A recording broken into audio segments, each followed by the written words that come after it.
people who work in our industry. At AHOA, we represent almost 20,000 hoteliers. We believe more than half of the hotels in the country. Um, we're hearing things that are very troubling. A lot of people are hurting. We're seeing reports from our members of occupancy dropping to 20%. Some of them reporting they're down 30 to 50%. There's an enormous amount of concern. And so, as an association, we're obviously gearing up to do what I think AHOA has always done best, and that is be the voice of America's hoteliers through our advocacy, and also to support them through what we can do with our educational endeavors and initiatives, particularly. And Kat does such a great job with her team on in that space. But it is a very difficult time, as you probably know. It led us to make the decision yesterday, after a lot of contingency planning over the last week or so, to move our trade show. AHOA has probably the largest trade show specifically geared towards hotel owners each year, AHOA Con, and we were scheduled to be in Orlando in just a few weeks' time. So we made the decision to postpone that just because of conditions on the ground there and the difficulty, candidly, that our owners are facing as business people, many of them small business people, now trying to figure out how they're going to hold on to their employees, how they're going to pay the mortgage, how they're going to deal with, most of them are franchisees, how they're going to deal with a lot of the issues that are peculiar and unique to the franchise model. And so we're in there scrambling a little bit, working hard to make sure we're going to give them support and help them. But it is definitely a difficult time. Mr. Gilbert. Well, Lauren, I think as some of you may know, over the last week, we've done 3 different webinars to try and answer a lot of the questions that our members are asking. And our members really represent professionals globally in the sales, marketing, and the revenue management community. But from the biggest question people were asking initially was, are we overreacting? And I think from a business perspective, that's really a difficult question. A lot of people are asking questions that just can't be answered right now. So we really are in unprecedented times. For the salespeople, the first question they were asking, they were dealing with legal issues, cancellations for groups, and a lot of businesses trying to look for alternatives in different scenarios. So the first question out of the box was, is the force majeure piece of the contracts is it all plausible, and how much of it is enforceable? The marketing folks, the biggest questions they're dealing with are crisis communication planning. Obviously, taking care of their guests and their brands are first and foremost in their mind. And then the revenue optimization side of the equation, the number one question people are asking is, how do I forecast in this environment? In the webinar we produced, went back and pulled some case studies going back from the last couple of recessions of Carter Wilson from STR did a great job of illustrating the research they've documented on why discounting doesn't work when demand is low. And so, aside from all the empathy we have for all the individuals that have been impacted, a lot of hoteliers are left with the having to deal with the business at hand, and they've got to continue to focus on that business as they can, because customers and current guests are expecting them to know what to do. So we're just trying to do the best we can to provide some of those answers. And I think the response was overwhelming. We actually blew out our webinar ceiling. We had to increase our license to more than 1,000 different users. So that's a good problem to have when people are really anxious to understand how to do a better job of managing the business at hand. Certainly. Gentlemen, may I introduce Ms. Layla Mockerman, CHDM. She is with TCRM Services and ThinkUp. She's one of our regular co-hosts as well, and her perspective is mostly in relationship to revenue management, along with other things, but she's brilliant when it comes to that as well. To that point, when it comes to this, it sounds, first off, was the first reaction was, what is the impact of this? We know that this will pass, as we have lived through in other circumstances and so forth. Do you feel that that is a sooner rather than later, or are we having to ride out this shock wave for longer than we can even perceive. Is there any scope to this, or as you say, it's just a question we can't answer? And gentlemen, either one, but if you'd like to comment, please. Well, I think Bob, mentioned the factor that we're all dealing with, and it's the unknown. It's fear. I mean, candidly, if you look at this statistically across the country, it's it would be easy to come to the conclusion that there has been an overreaction in terms of the declines that our members are seeing across the country, literally every community in the country. But whether or not there is an overreaction, it is the reality we're having to deal with, and I think we're really dealing with the fear of the unknown. We don't know where this is going. We think, we hope that maybe it will peak soon if it hasn't already with warmer weather, all these kinds of things. Everyone's talking about that. But the reality is we don't know. So we have to prepare.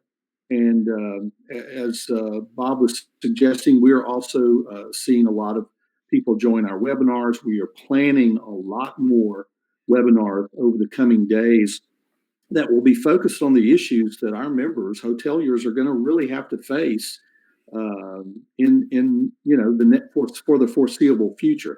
I think one of our jobs, because we're about advocacy as well, we have a strong team based in Washington, a second office for AHOA. We do a lot of advocacy at the federal and state level. We really, at the appropriate time, are going to need every entity within our industry, but also government help to really promote tourism. And we're going to have a plan to get that going quickly because we don't want this to drag on any longer than it absolutely has to. We want to be very much aware of the serious realities of it. Our hoteliers want their hotels to be safe, and they're taking precautions in every way that they can. But at the end of the day, we've got to get Americans traveling again. And we've got to bring international visitors to this country again, because that is what drives this industry and its impact upon the economies of so many communities across this country. Mr. Gilbert? No, I think so. Cecil brings up a great point that the trade associations out there are different from the professional societies like HSMAI. The trade associations, obviously, we're going to support it to the extent that we can between AHOA and HNLA and U.S. Travel Association. They're out there doing all the right things they need to do to advocate for the industry and make sure the government's supporting it. From the educational perspective, I think a lot of our members, though, are still on the front lines, and we're seeing this around the world. To your original question, Lauren, what's the impact? Well, we don't know. Nobody's going to know that exactly. There are a number of people watching the lag time that's happening, but if you look at the depth of our colleagues over in Asia Pac, I mean, imagine a city like Hong Kong running 9% occupancy. If that happened in New York or Miami or LA, I mean, this industry would be crippled for a long, long time. I don't think the depths, we won't see the depths to that degree, at least based on what we know currently. The first real numbers we looked at last week from STR were RevPAR was down a little less than 12%. And I think we're going to see a significant slowdown at least for 30 days. But beyond that, we just don't know. We can watch what's happening as the ripple rolls across, Italy and Europe and other markets. But from a demand perspective, there's not a whole lot that you can do from a sales, marketing, or revenue management perspective, unless you can try and steal market share, and that's a really expensive proposition. You want to make sure you're taking care of whatever guests you have. And on the webinar yesterday with the marketing folks, they talked about what are the short-term opportunities for hotels. And after you take care of your current and future guests, there are some short-term opportunities digitally of things that you can do. There will be leisure markets that are redirected from perhaps an international trip to now a drive market. And certainly there's been some phenomenal pricing on airfares and stuff, at least domestically, that's trying to stimulate what little demand there is. And in the hotel business, that usually translates into leisure demand. If corporate slows down and if groups and meetings slow down, there's still going to be some leisure demand out there that can be redirected, perhaps. So I heard one person say on an interview yesterday that they were going to self quarantine themselves for 14 days, but they were going to do it in the Caribbean. So you have got to make hay when the sun shines when you can, and what little demand is out there, marketers should be at least aware of it. Certainly. And I don't mean to hog the questions. My apologies. My co-hosts, please intercede at any time. I'm keeping most of the chat conversations at bay because there is quite a few questions coming. We're simulcasting, and Bob, thank you to Jason, who reached out quickly and said, with Bob being on the show, can you throw it onto HSMEI's Facebook page as well? So we have people coming through that channel as well and they're asking a lot of, just so you know, more direct, actionable questions like, should I be concerned about staffing and labor?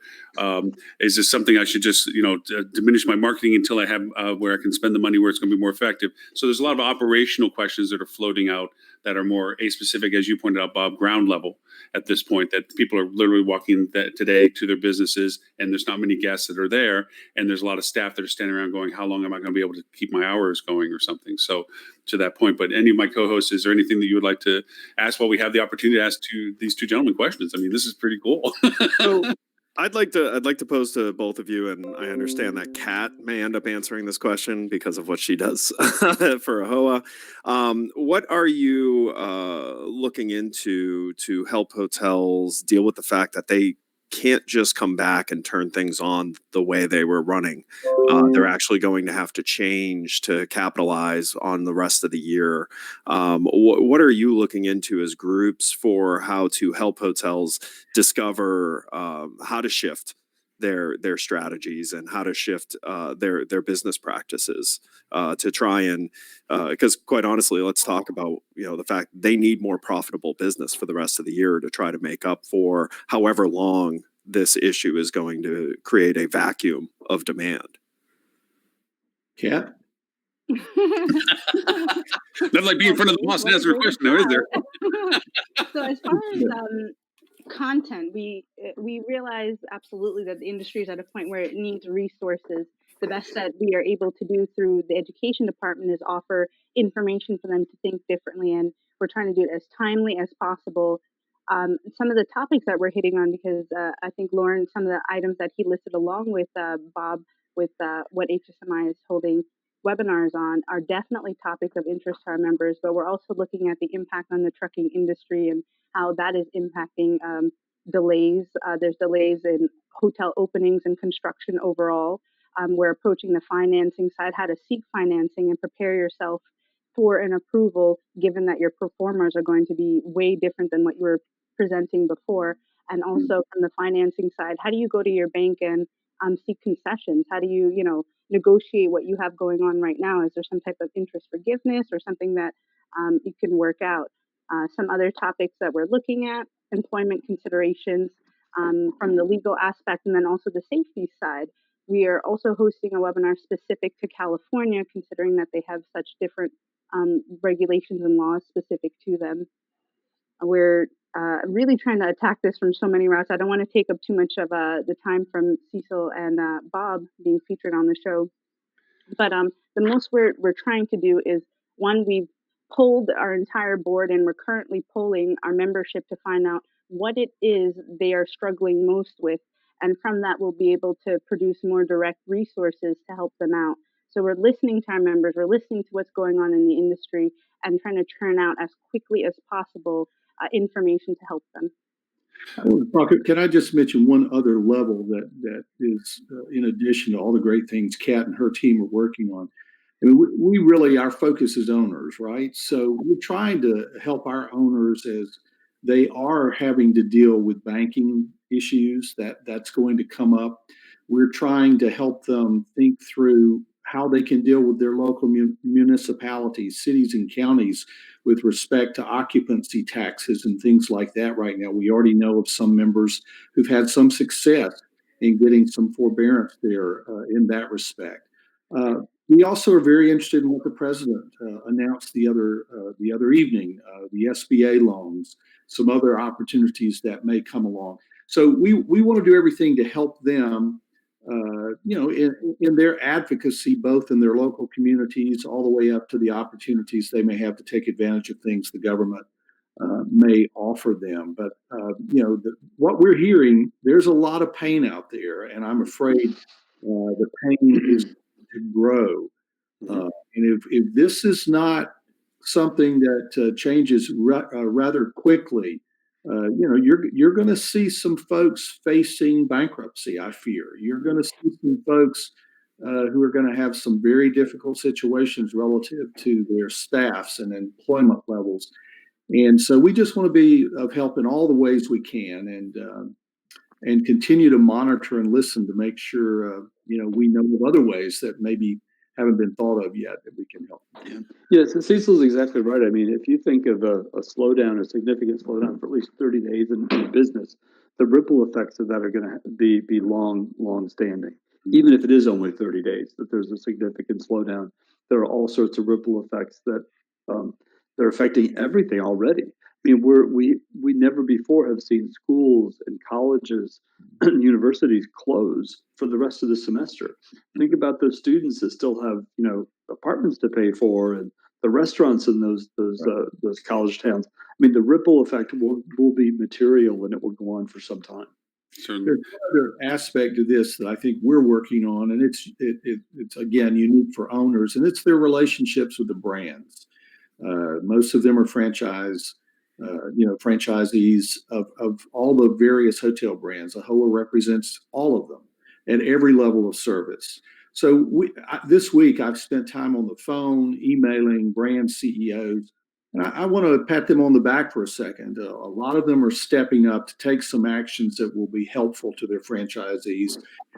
They are pushing the pause on some brand standards or some of the requirements that are out there in ways that can hopefully help the bottom line for their franchisees in the near term. So that's another important angle to this that we're working on as well. That's great. For those of us who have lived, oh, sorry, Robert, you were going to say, please go ahead. No, go ahead. I was going to say, yeah, brand standards are fine except for housekeeping. Because and one area I really have recommended strongly to the industry is to actively communicate how the processes that the hoteliers use to clean the rooms, because in most cases those housekeepers are much better housekeepers than we are at home. So having done that quasi professionally, as many of us have, that is a very, very difficult job, and to do it right, and that's stuff. So I think the bottom line, my case is always, how do you focus on the guests? How do you keep them safe? How do you focus on keeping your staff safe? Right, and that's the real critical thing, because my personal feeling is the greatest challenge for the staff is going to be they're pressed for, they need the income, and well, I'm not feeling that well, I'll just show up today at work, I'm probably fine. That may not be the best, and that's a tough situation for the hoteliers to manage. So they're going to be, this is a localized property by property. How does that property work with their local government, local health departments, and make this go? So it's it's got to come from the top, and it's got to come from the bottom to help the guests and help the staff. So obviously similarities have been drawn not to 08, which was financial, more of 9/11, and of those of us that, most of us on this, to live through that in one process in the industry or another, that and the anthrax scare afterwards in Florida was a little bit more pronounced longevity that I had to do with it as well. There are similarities to this, the fear of travel, but this is even exacerbated farther by the fact of fear of actually going outside, engaging with people, where before maybe the people didn't want to travel, but they'll still go to the local restaurant, or as you said, they're still going to school. That's changed in that scope. We're literally traffic in social engagement. We're using terms like self-quarantine. That wasn't even a word for me 30 days ago, and social distance. But it should have been. Let's be honest. It should have been. Well, Probably. If anyone's met Lauren at a trade show, it's like, stop hugging me. But with all those similarities, there are dissimilarities. You all both represent two entities that, from all the communication coming up with you, how are you sorting the noise internally for people to realize there's similarity but dissimilarity, that there's commonness, but there's also new things that have to be considered, as you said, short-term and so forth. Bob, is there any short-term advice right now? I mean, is it stay the course? I mean, I know that from an HSI's perspective, you're looking at like, hey guys, we got to face the wind here and stay the course, because this is something as an industry we have to take on collectively. Is there any insights on the short term that you would want to share from what you're being exposed to? Well, there's two dimensions to that, Laura, and there's the business managing the business of, as Cecil said, the employees, and the asset needs to be taken care, protected, and you want to take care of your employees and make sure the health of your current guests are there. Hopefully, most sales and marketing people are staying the course, but they're going a different direction, perhaps. Because if I would like to think that there's anybody that's going to have the glass half full, it's going to be your sales and marketing teams, and they're the ones that should be looking for the opportunities that can bring some more revenue back into the property at the top of the funnel. Because even in the worst of a crisis, there are still demand patterns out there. There are new markets that create demand. I mean, we hate to say it publicly, but the hotel industry has known for a long time that, you know, a great boost for business can be a hurricane in the south, because the types of demand that creates after the event is you know, insurance companies coming in and they need 90 rooms for 90 days, and you know, and the ripple effects of that. There's lots of other business out there. So hopefully the salespeople are trying to get ahead of that wave of the current calamity at the business of the hotel, and looking forward to, you know, where can they capture some revenue that's going to help generate the cash flow. Because at this point in time, in any low demand cycle, any type of cash flow is usually critical for any owner. So if the salespeople are doing that, they can find some of those demand nuggets.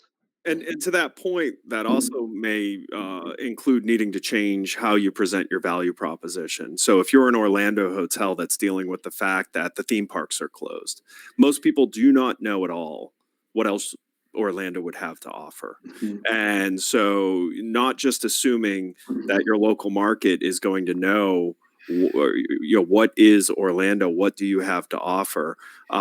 So, you know, hopefully they're getting ahead of building new content that they previously didn't have to lean on. If your demand driver's gone, if you're New York and Broadway's shuttered, you need to actually discuss the other reasons that coming into New York would be meaningful. And quite honestly, the small businesses around you are depending on you as a lodging provider to help people understand that. Because even though Disney closed, even though Universal closed, they're leaving Disney Springs and Universal City Walk open, because those are small businesses.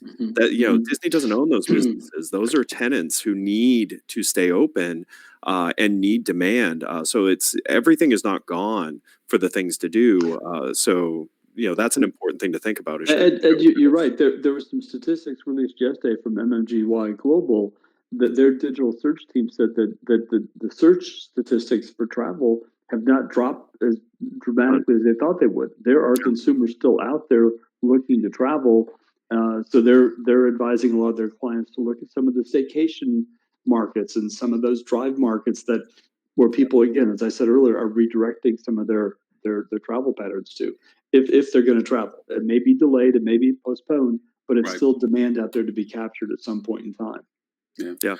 We have put a dike in front of the water. The water is right. There is going to be pent up demand. We've seen it in every cycle of these, and maybe not the same as, but it's the same type of cycling thing. And having lived through a number of hurricanes, one of the benefits of living through a hurricane at the very end is getting to know your neighbors again.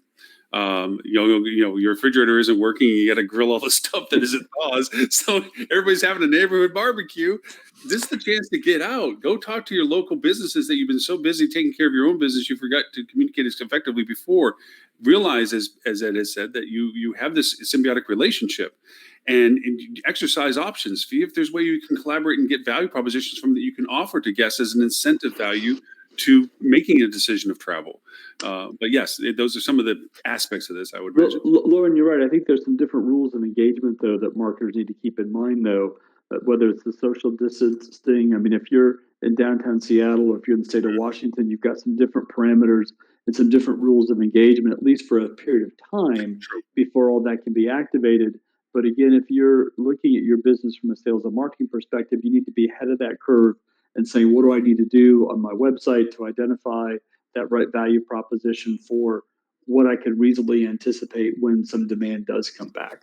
So just, you know, keep it within what's appropriate for your market. And speaking to those issues, Cecil, you know, this is the first time, at least in my short career, which has gotten long, I'm getting old, in the industry, where governments are actually making decisions that are causing it difficult for businesses to operate. What are you all looking into for how those businesses, so like a Seattle where it's been outlawed to have meetings over 100 people in a space, how are you looking into both legally and with government aid on what can be done for those areas long term? Well, you point out something that's one of the realities of this situation. It's very different in Washington State or even some areas of California than it is here in Georgia, where I'm sitting.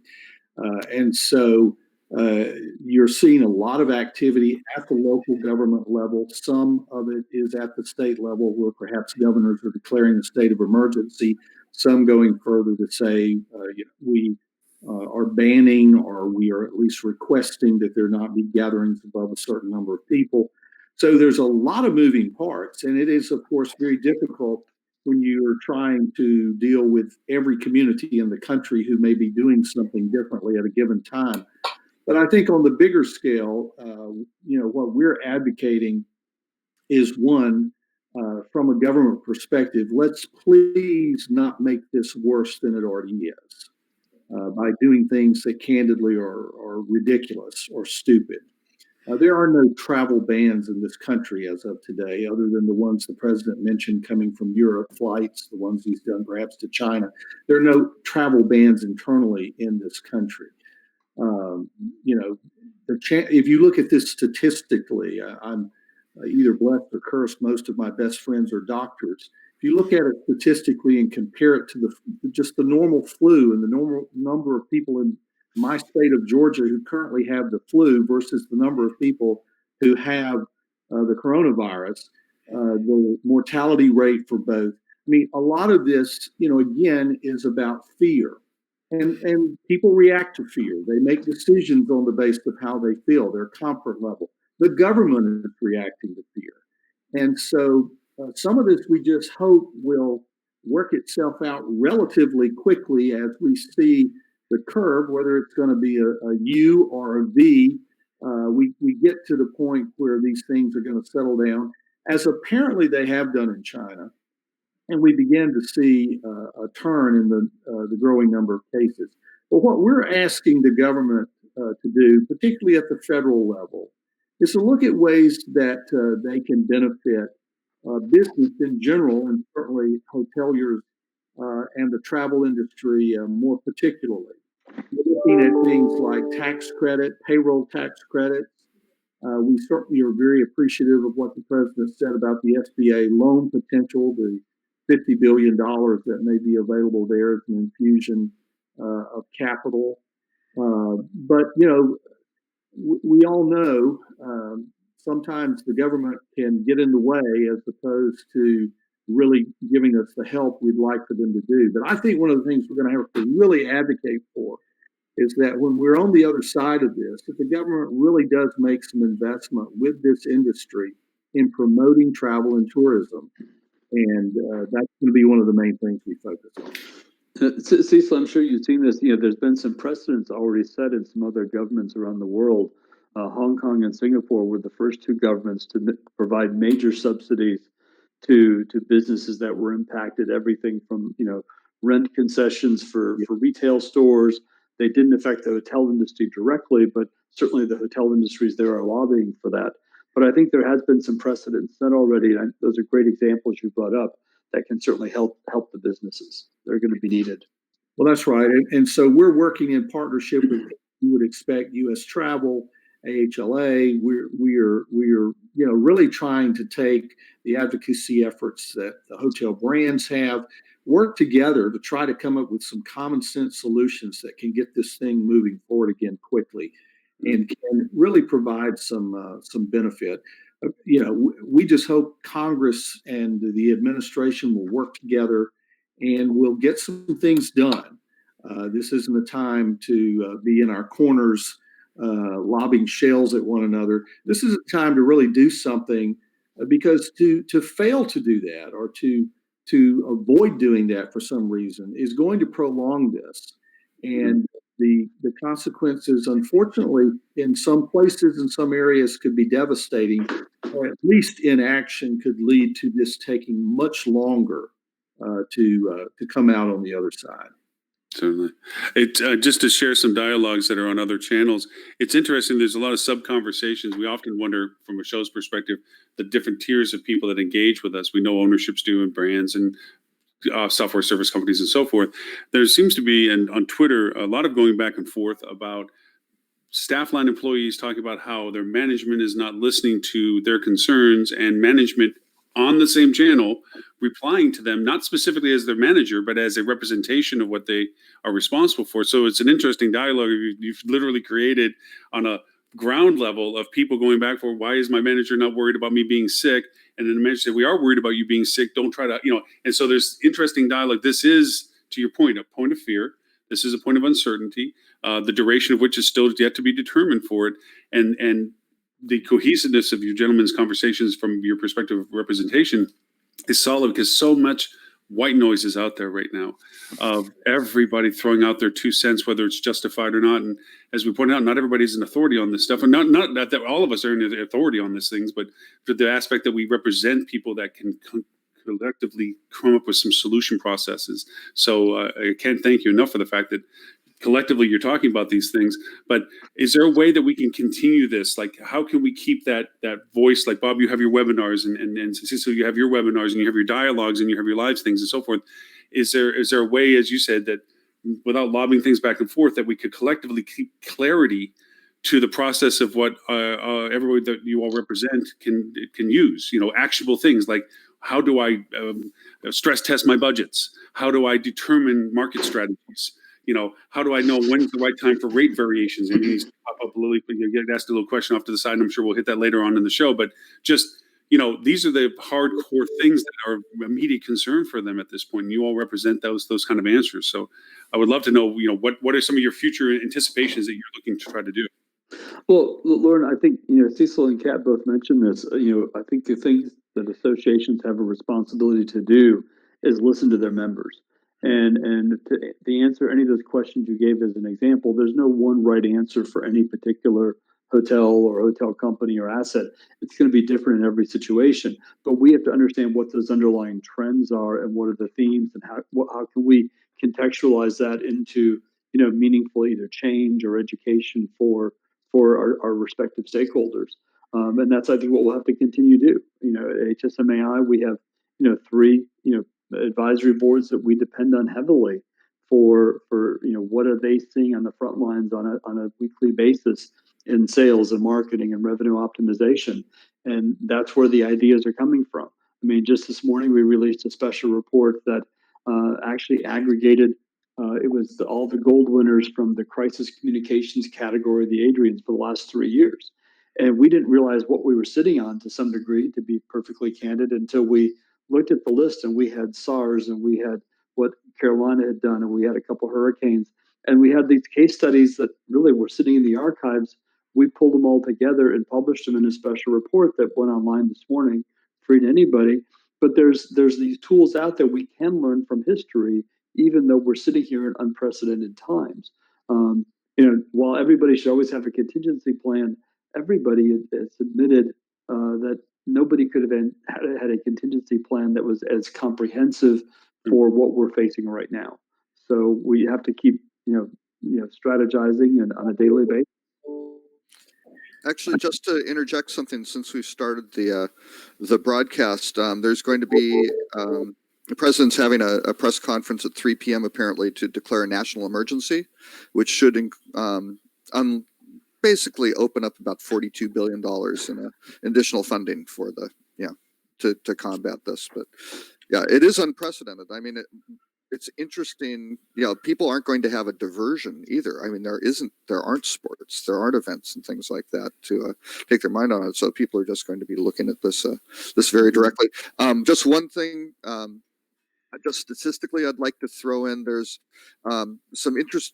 The key is really testing, because a lot of the uncertainty is we don't know how many people have it because the testing isn't there. Just a couple of benchmarks. South Korea, this is per capita testing, and this is from the CDC and authoritative sources. South Korea's tested about almost 3,700 people per million, right? So that's not a lot, but that's a good amount.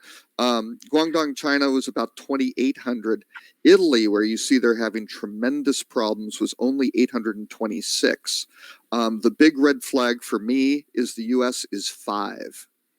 And so that's what's going to create, and that uncertainty we've been talking about, that's going to be the challenge of, if we don't know how many people have it, we don't have the test, that's going to elongate the period. But to be fair, that data is a bit skewed because you're ignoring time. If we rewind a couple of weeks and look at those stats for South Korea and China, I'm sure their per capita testing was far lower. So while it is concerning, we also need to be mindful that it's going to ramp up as it ages into our market. Something else I just wanted to throw out there, because this is unprecedented time. One thing I'd like to remind everyone is be kind to each other and show support for each other. So Cecil, Bob, I super appreciate everything you and your teams are doing. And, I know maybe people aren't remembering to thank you for these things, because it's so incredibly important to the recovery effort. What you're doing today, the thoughtfulness that you're putting into this, this industry will feel the results of your efforts. Thank you. Thanks, Ed. I want to mention just what I've read in the last 24 hours. 80% of the people who come down with this virus are going to have very minor symptoms. And another statistic that's quite telling is that of those who have died from the coronavirus to this point, the average age is 80. Now, just taking those two statistics alone, I hope we can tap down some of the hysteria and the fear. We're going to be okay, and we're going to get through this thing. And from a HOA's perspective, with almost 20,000 members, we want to be the voice of those hoteliers to make sure that this industry comes out even stronger on the other side of that, and it has the future. Because, as I like to say, I go to work every day and I represent 20,000 entrepreneurs. They're living the American dream. Many of them are first generation Americans, second, third generation at most. They are creating jobs, they are building businesses, they're having impact upon their local economies. And we don't want that to be harmed as a result of this. So we've got to find our way through, and we're committed to listening to our members, as Bob said, and we're going to do our best to provide them resources that will help them on the ground and be advocates for them with government, with brands, across the board, to make sure that we all come out of this on the other side and have an opportunity to continue to do what our industry does so well, has done so well, and will do it into the future. Ed, Robert, one thing that hasn't come up yet in our conversation, we talked about the fear of the virus, and I agree with Cecil. I think that there is a fear of unknown there, but it's been proven there's so many people they've already interviewed that have gotten it, have already cured from it, and they're fine. So it is relatively short term, unless you're in that at-risk age group. But I think the other factor that is creating fear and is contributing to a lot of the decisions in the last couple of weeks, the last couple of days, is the fear of the stock market. I mean, I think the drops there have also been unprecedented, and so that really reflects the global impact that this ripple effect. And people are questioning: is the stock market really a function of coronavirus, or was it just bloated a little bit? It was time for a correction. I think, from a personal standpoint, that surprised me. And I think with the recovery of that, will certainly put a lot of other fear at bay. What are some of your thoughts on that?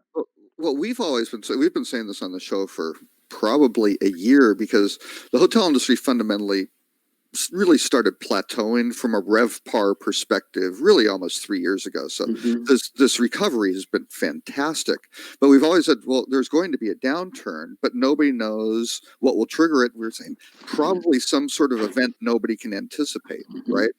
This is probably it. You have, the P ratios things in the market were just really crazy, right?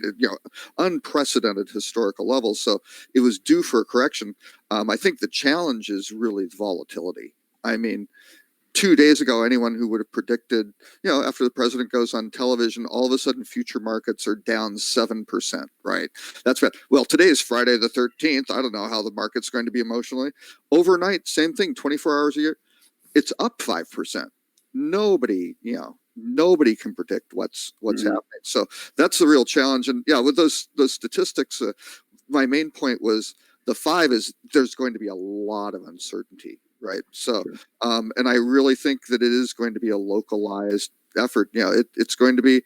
It used to be the most important people in a town were. And I remember this back in the Old West, Ed, so I'm just preempting his comment here. but it was really, the mayor, the sheriff, and the innkeeper, right? They ran the town. And I think it's, your owners, Cecil, are going to be in that situation. What's the best thing from a social responsibility, perspective to really try to do the right thing, to calm people and say, wait, no, we're here, we're going to help you, and to work with the local communities, talk to the doctors and the folks who know what's happening. What can we do? Is there anything we can do to help? Because that's what's really going to get things back on track faster, is to know here's what we do, here are the best things to happen.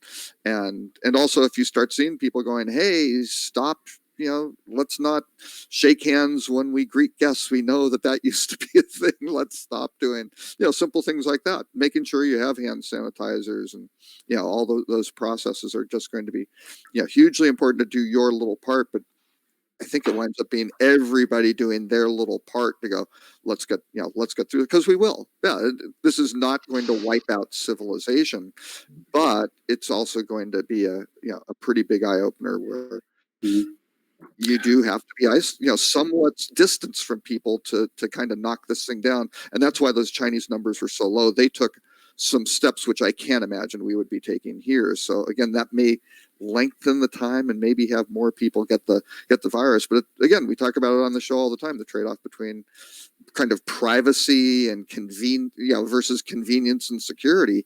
We've got to figure out where that is in a period of tremendous uncertainty. So it's going to be a challenge. To springboard off of what you said, Cecil, kindness to everyone, and Ed as well. We're in the hospitality business. Core of our process, heart of the servant, is the quality of service we can provide our guests. And to that end, that answers a lot of questions that come up into the daily. What should I do when it comes to cancellations, staffing requirement changes, openness and transparency of communication, and so forth? Is remember what you would want to be if you were on the recipient side of that conversation. And to that end, yes, you would like to go over and keep their money because they pre-booked and they're prepaid and all this other stuff. But the reality of it is that's not really maybe the strongest suit decision to make at that moment. And goodwill and the value proposition of what you represent, that they want to do business with you, as was pointed out earlier in the show. There are people that still remember they will never do business with a certain company of how they were treated, feet to the fire, when these circumstances prevailed before for different reasons. So learning lessons in that way is kind of a guiding light to some of this process. And obviously, again, to Ed, it's the same sentiment, echoing what you all are doing is not a thankless position, but should be thanked more.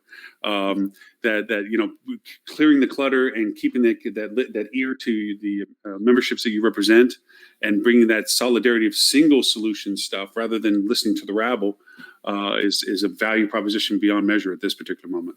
Absolutely. Lauren, you raised a good point. I think I would just reiterate one part of that.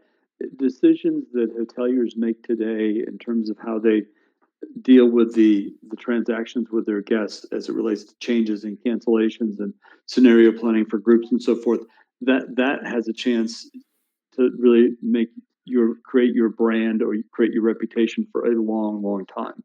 So I would encourage any hotelier out there just to do what you said and make sure you're making not necessarily what's the contractual decision, but what's the right decision, because these are times that any contract wasn't designed for. Mm-hmm. Absolutely. You think about times where our normal engagement with people tends to get overlooked and glazed over when what you remember most is the times when you needed something the most and who helped you the most. And these are those times. You know, how we did what you're saying in the industry as leadership, how the hotel calms itself in its own market. You know, there is a bit of a gap point between brands engagement and compared to a property level, just as much as ownership is to the daily life.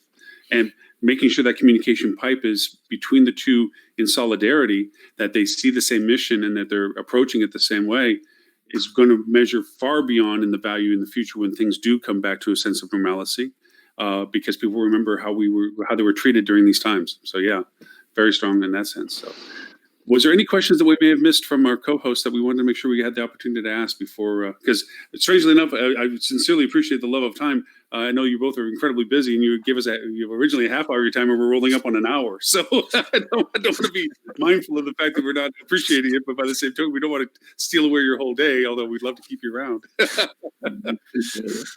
Lily, you've been I'm normally quiet. I didn't know if there was something you were waiting to ask for, or you just. What are you trying to say, Lauren? No, you're often quiet, strangely enough. But anyway, no. Well, I like to defer to the experts who are here to speak to us, and I want to echo your sentiments to both of you. Bob, great to see you, and Cecil, nice to meet you here, and really appreciate you both taking the time. I think that this is such a timely thing for us to look at in the industry, and one thing that did just come up for me, you know, we're talking about how to calm yourself and whatnot, but one of the things that we know that is unrelated but triggered by this coronavirus is the rising epidemic of mental health issues in the United States, and many of those tie back to some type of an anxiety. So I think that we're going to see an increase, and that may also speak a little bit to some of the panic, hoarding behaviors and things like that that we're seeing all across the U.S., even in markets that aren't significantly affected. I know here in Arizona, we only have 9 confirmed cases last I checked yesterday, and yet there are completely barren grocery stores in Arizona. And so, you know, how are you guys, or are you guys recommending any sort of mental health programming for employees? Because this is something that I think from a health insurance kind of standpoint, do we have those resources for employees at the hotel level that may be a bit panicked about the situation?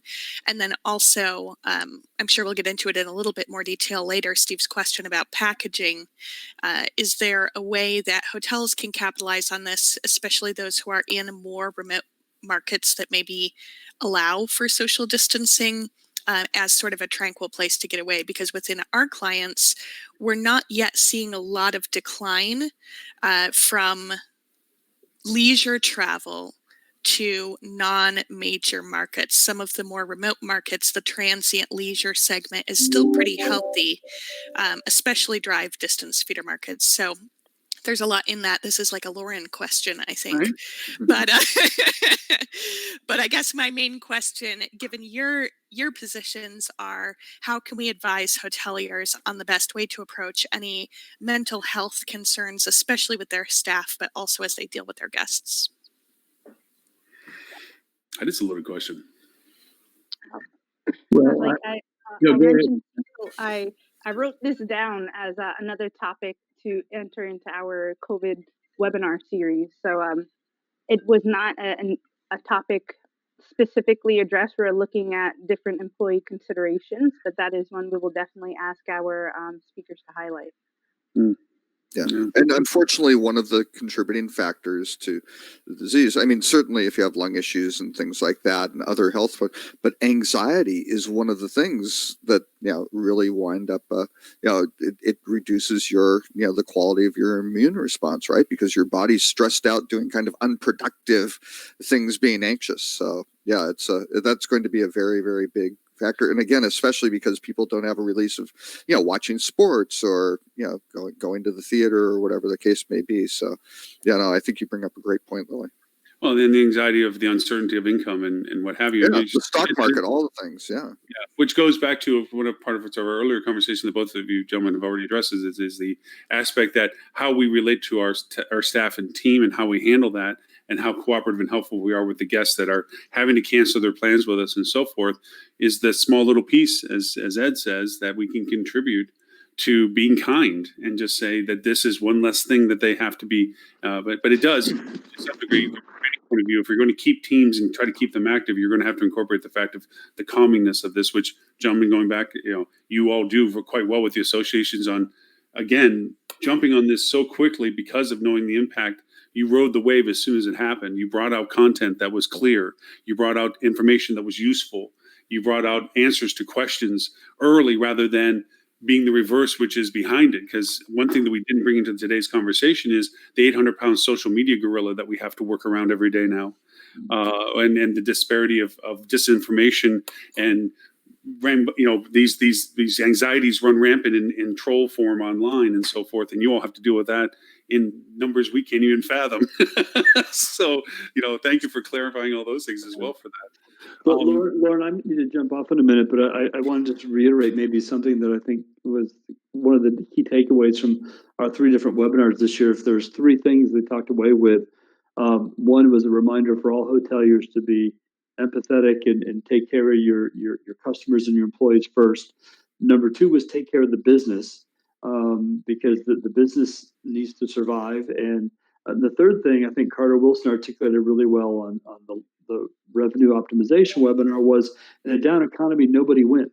Mm-hmm. So be realistic to the fact that nobody's going to win in this situation. What sales and marketers and revenue professionals can do is certainly try and mitigate some of the losses that you're going to have for the foreseeable future, but don't have an expectation everybody's going to win. But you got to take care of the employees and the guests first. Focus on the business. And remember, nobody's going to win in the short term, but it will come back.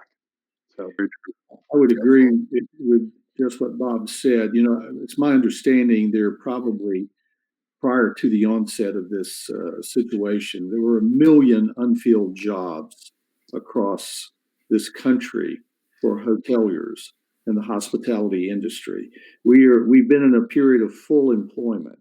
And so really and truly, one of the greatest assets any business has, and it's certainly also true of hotels, your staff. And so we are in unprecedented times. I'll just mention in Atlanta, where we're based, the local school systems in Atlanta and counties surrounding us, they have now suspended operations, some of them indefinitely, some of them for 2-3 weeks. So you have employees with kids trying to figure out how to make all this work. You have the hysteria and fear that we've already talked about during our time together today. We're going to have to be patient with our staff, and we're probably going to have to do some things that maybe we wouldn't do in normal times, because we've got to take care of each other and recognize that there are going to be unusual circumstances and challenges because of all this. So I would just say, for all businesses, and certainly for hoteliers, staff is key. And I've heard from so many of our members who really are struggling because financially maybe they do need to be making some decisions, just if they were looking strictly at the bottom line. But in reality, they've got employees that have been with them in some cases 10 years, and there's loyalty there. And so we're going to have to work on those things, and that is very genuine, the stress that's going to be out there, the mental health issues that are related to this. And so we're just, we're going to have to work together on those challenges, because they're real, and they're probably going to be greater than ever. Very true. Gentlemen, again, I thank you for your time, and sensitive to the fact that we went past our initial request for all of it. But please, this is something we do every week on Fridays, have been for 6 years. We have a little over 15,000 people a week that listen to our show, and you've certainly added to those numbers today. If in any way we can be a help in conveying your message, we know you have your own internal resources and your own programs, and you're doing all these things. But if you feel that we can add to that voice, at any time, you are always an open invitation and welcome. We will dedicate any show that we can to whatever you'd like to have as a topic. If it's relevant that you want to bring to the table, we'll be happy to go over and amplify that message for you at any time. And sincerely appreciate both of you all's time and joining us today for the time that you gave us. Mr. Gilbert, I know that there was some resources we threw up on the chat off to the side of links that you had already referred to. If people want to find out more information from HSMAI, where is it that they can go, sir? Just go to hsmai.org, and from there you can find a quick link to our Coronavirus Resource Center. And recordings of all the webinars we did this past week are there as well for free for anybody. Excellent. And Mr. Cecil, I know too, you all, I know Kat has been adamant about putting out content and so forth and getting ahead of all these conversations as well for the resources that ALHOA has available to both its membership and those outside of it, and want to know more about ALHOA. Where is it that they can find that information, sir? We'll certainly visit ahoa.com. We have right on our homepage currently both information about our trade show and convention, which has been postponed to August the 9th through the 12th. Hope everyone will be there and that this will all be largely behind us by then. But also our coronavirus resources right there on the homepage. And we're adding to those almost every day with updates. And a lot of this we're doing on the front end of our paywall as opposed to behind the paywall going forward, because we want everyone to take advantage of it right now. So thank you for letting me be here today, Lauren, and we'll look forward to further conversation, but hope people will visit us at ahoa.com. Excellent. Thank you, Mr. Stan. And on behalf of the industry, Cecil, Bob, thank you for having the industries back. Really important. Very much so. Gentlemen, just with the little red buttons that are all over the place, the one that you Those want are the red buttons. it's the one in the bottom, middle, and the bottom, because the one at the top right will shut the show off, and we're going to continue. You can just close your browser. Just close your browser. Just close. We'll let you continue. All right. Thanks, everybody. Bye-bye. All right. So first of all, kudos to all of you for behaving when we have real adults on the show. That's right. With Robert for a second, I was like, oh no. Hey, there was some great chat. Dean Schmidt, thanks for joining. Darlene, always lovely to have you with us. Alice, thank you. Sorry we were not addressing them directly. We wanted to make sure we gave as much opportunity for both the gentlemen to speak as much, and we appreciate that. There was been crazy dialogue on the other chats, the ones that we had running. With that being said, there are some great points that were made by Dean and so forth about direct channel value proposition at this point, about revenue strategy given the short term. We can hit those things if we want to make sure, while we still have the audience with us off to the side that came for the presenters, we can hit those conversations. And then, Robert, we could always give justice to your list as well. Hey, actually, just one thing for Ed. On those stats I was giving for the per capita, the Chinese one was from 2 weeks ago. I was. Wow. All right. Yeah, those were common points in time, but anyway, yeah. And since we have open windows and so forth, it's an open, Darlene, Dean, Alice, anybody that wants to pop up and show their face and chat about what they popped into the chat, just raise your hand, let me know, we can add you in. Certainly bring into the conversation, but if we would like to tackle perhaps Dean's for the direct channel, since it resonated a couple times outside of that with other chats. How is anybody's perception of direct channel changing now in comparison to 2 weeks ago? I got to be honest with you. I think direct channel is going to be very important to continue on, because I'm not sure, at least for the next few weeks, the OTAs are going to be overly successful. Because one of the biggest problems right now is the fear. Oh, Kat. Sorry. Did Cecil just drop in? That was classic. I'm sorry, Cecil. You know what it is? Kat has so many admirers, they're trying to come through the windows. That's what it is. She can't keep them locked out.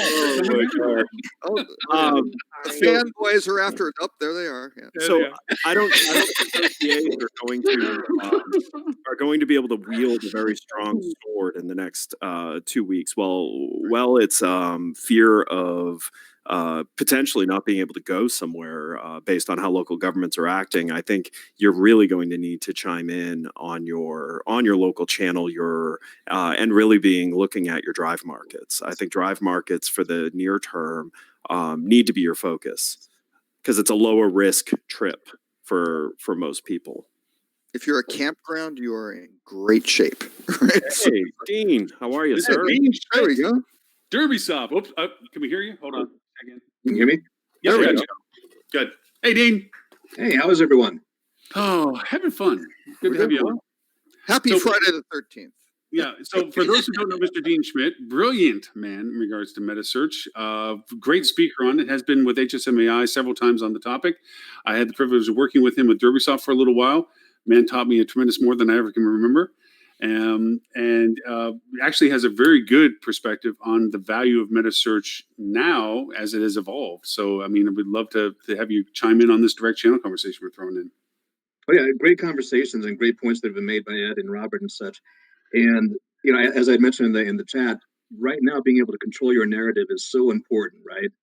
You don't know what's going on, and as we've talked already, the uncertainty out there is extreme. And so being able to take control of that conversation and own it, as opposed to letting somebody else do that for you, is so important right now. And so I think that's not just metasearch, but direct bookings in general, I think take a center part of that stage. I will say though that when it comes to digital marketing, of course, as we'd expect, right? Yeah, click shares are down, the traffic is down, revenue is down, bookings are down. But this is also a really good time if you're able to try out new things, because right now cost per click is also down. The number of clicks are down, so the amount of budget that you need to put into it is down. Looking at our numbers, actually year over year, our conversion rates are actually up. So the ones who do click have a higher intent of booking. There tends to be a huge gap in between the prospecting, the middle funnel, and the direct response. That middle funnel part is really where it falls through, because my click-through rates, for example, on impressions are really low. Those have taken a hit. So if they do click, they tend to have a higher intent of booking. So our conversion rates are higher, average booking rates are higher, and my ROI is higher because my cost of sale is lower. So you're not going to get a ton of revenue off of it. It's not going to have that type of volumes, but now's a really good time to try these things out, because eventually this will pass. How long that's going to be, it would be irresponsible for me to take a guess on, but eventually it will. And when it does, you can have this in your pocket now and be ready to go. I can actually more than happy to share the aspect that I've changed my PPC strategy. Oh, we have our mascot with us today too. He's our epidemiologist specialist who's just chomping to get in here. I've changed without expanding my ad campaign on PPC right now. I've gone for terms that I would never be able to touch before, because the price points of them, where I'm doing downtown hotel, visit XYZ, visit whatever, and ones that were $15, $18 sometimes, depending upon time of year, and they're in the dollar teens now.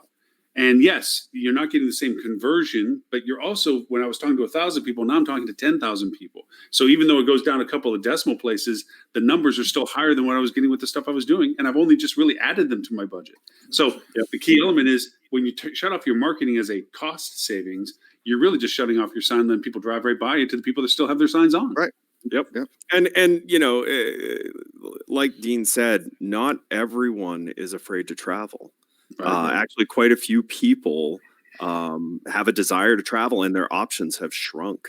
Florida is constantly competing for local market with cruise lines, where that's not so much an option for the next 30, 60 days. Right. I look at Myrtle Beach. They're no longer competing with Orlando as aggressively with their drive markets. They have some very similar drive markets to Orlando, because Orlando's draw would be the theme parks. You take the theme parks away, it's kind of the same offering, except Myrtle Beach has the beach. So being thoughtful in your targeting, and then just remembering you may need to change up how you present your value, because it may not be clear to the consumer what your value is in lieu of the things that are currently not available in your market. But you definitely should not be putting your head in the sand. I can tell you, like the advocacy funnel, we've been watching just to see, have bookings slowed down from referrals from friends and family, and they haven't.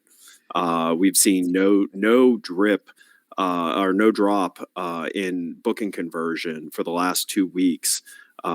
On our advocacy funnels, which means people still want to travel.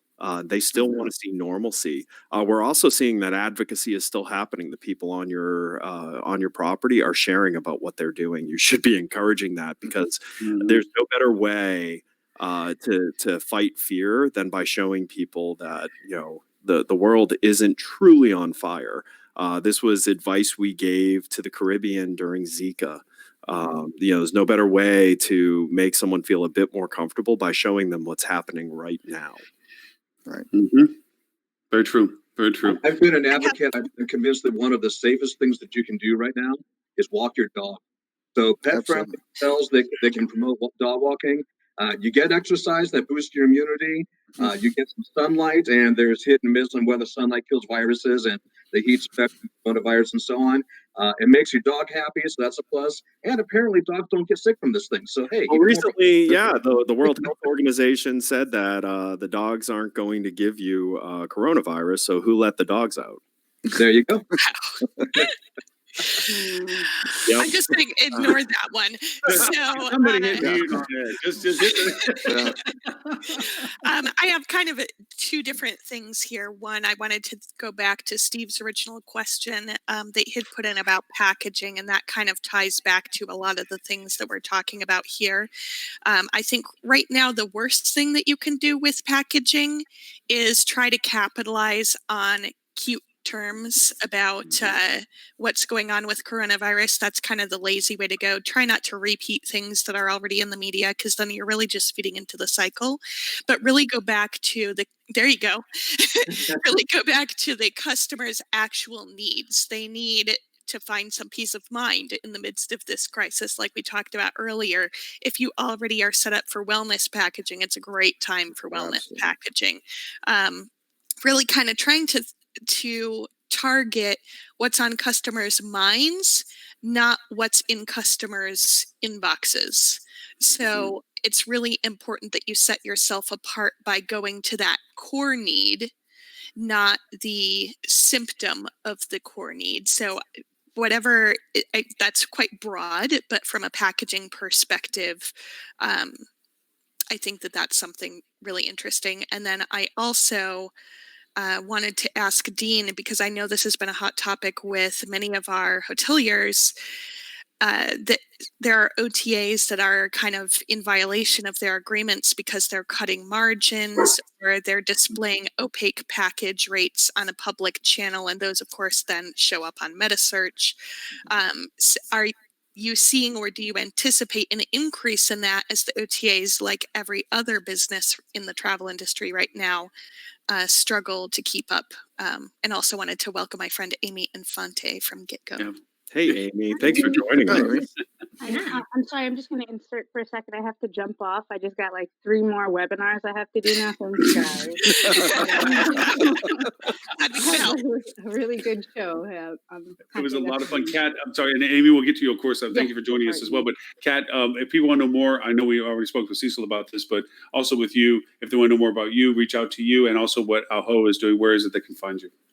Yes, you can always find me through AHOA, but otherwise, if you're trying to get to me directly, kat.m.speaks@gmail.com is the easiest way to get through all my emails.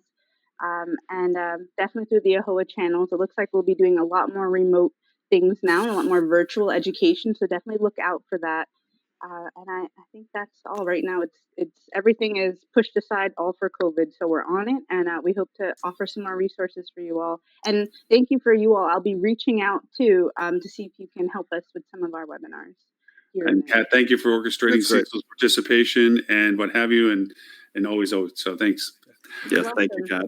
Take care. Yeah, thanks, Kat. Bye, everyone. Bye. And before we start back up, I also have to run because I have lots of emails coming in. What? No, I need to help people. So Oh, thank you for your time. Thank you for your questions. People want to know more about you and Flip to, where is it they can find you, sir? You can go to flip.to. You can find me on social media, Edward St. Ange, where I'll be also sharing just insights and things I learn on how people are effectively navigating the next few weeks and months. Thanks, guys. Have a great weekend. Thank you very much for your time. I think we're going to have to wait for Dean's answer. So we get to Amy. We get to go over and talk with you a little bit as to, hey, what's up with the voice of the B2B stuff? No. Hey, yeah. No, thanks. I'm excited to be here. My first show. So we've been having a lot of strategic discussions with our hotel partners. Our focus at GetGo is around the B2B space, proactively finding and booking more revenue for our hotel clients. And we really focus on the small and mid-sized companies. So the backyard, the non-global companies. And what we're finding, this is dynamic. Obviously, things are constantly changing. But we did take some statistics down from the week of March 2nd through the 6th. And I've been keeping a pulse with my team. So we have, 2 million plus conversations with hotel buyers and decision makers in the small and medium sized business sector, the non-mandated travel programs that are out there. And the feedback that we're receiving in those conversations from customers is that, they're still traveling. Lots of project business, certainly schools closing is definitely going to affect the small and mid-sized businesses and how flexible they are to conduct their business the way they have been. So we're keeping a close eye on that. However, my team has been booking business. We're managing small and mid-sized portfolios for chains and brands and hotels that are out there. And we are still seeing revenue being booked. We are uncovering future opportunities. The consensus is that this will pass. And when it does, there, like you said, that pent up need will be there. And so we've been talking a lot with our hotels back to the mental health and the mindset. Sales is a mindset game, honestly. And we have to make sure that we continue to keep our sellers in and protect that energy. And so, I just put a post out to my audience about sales leaders.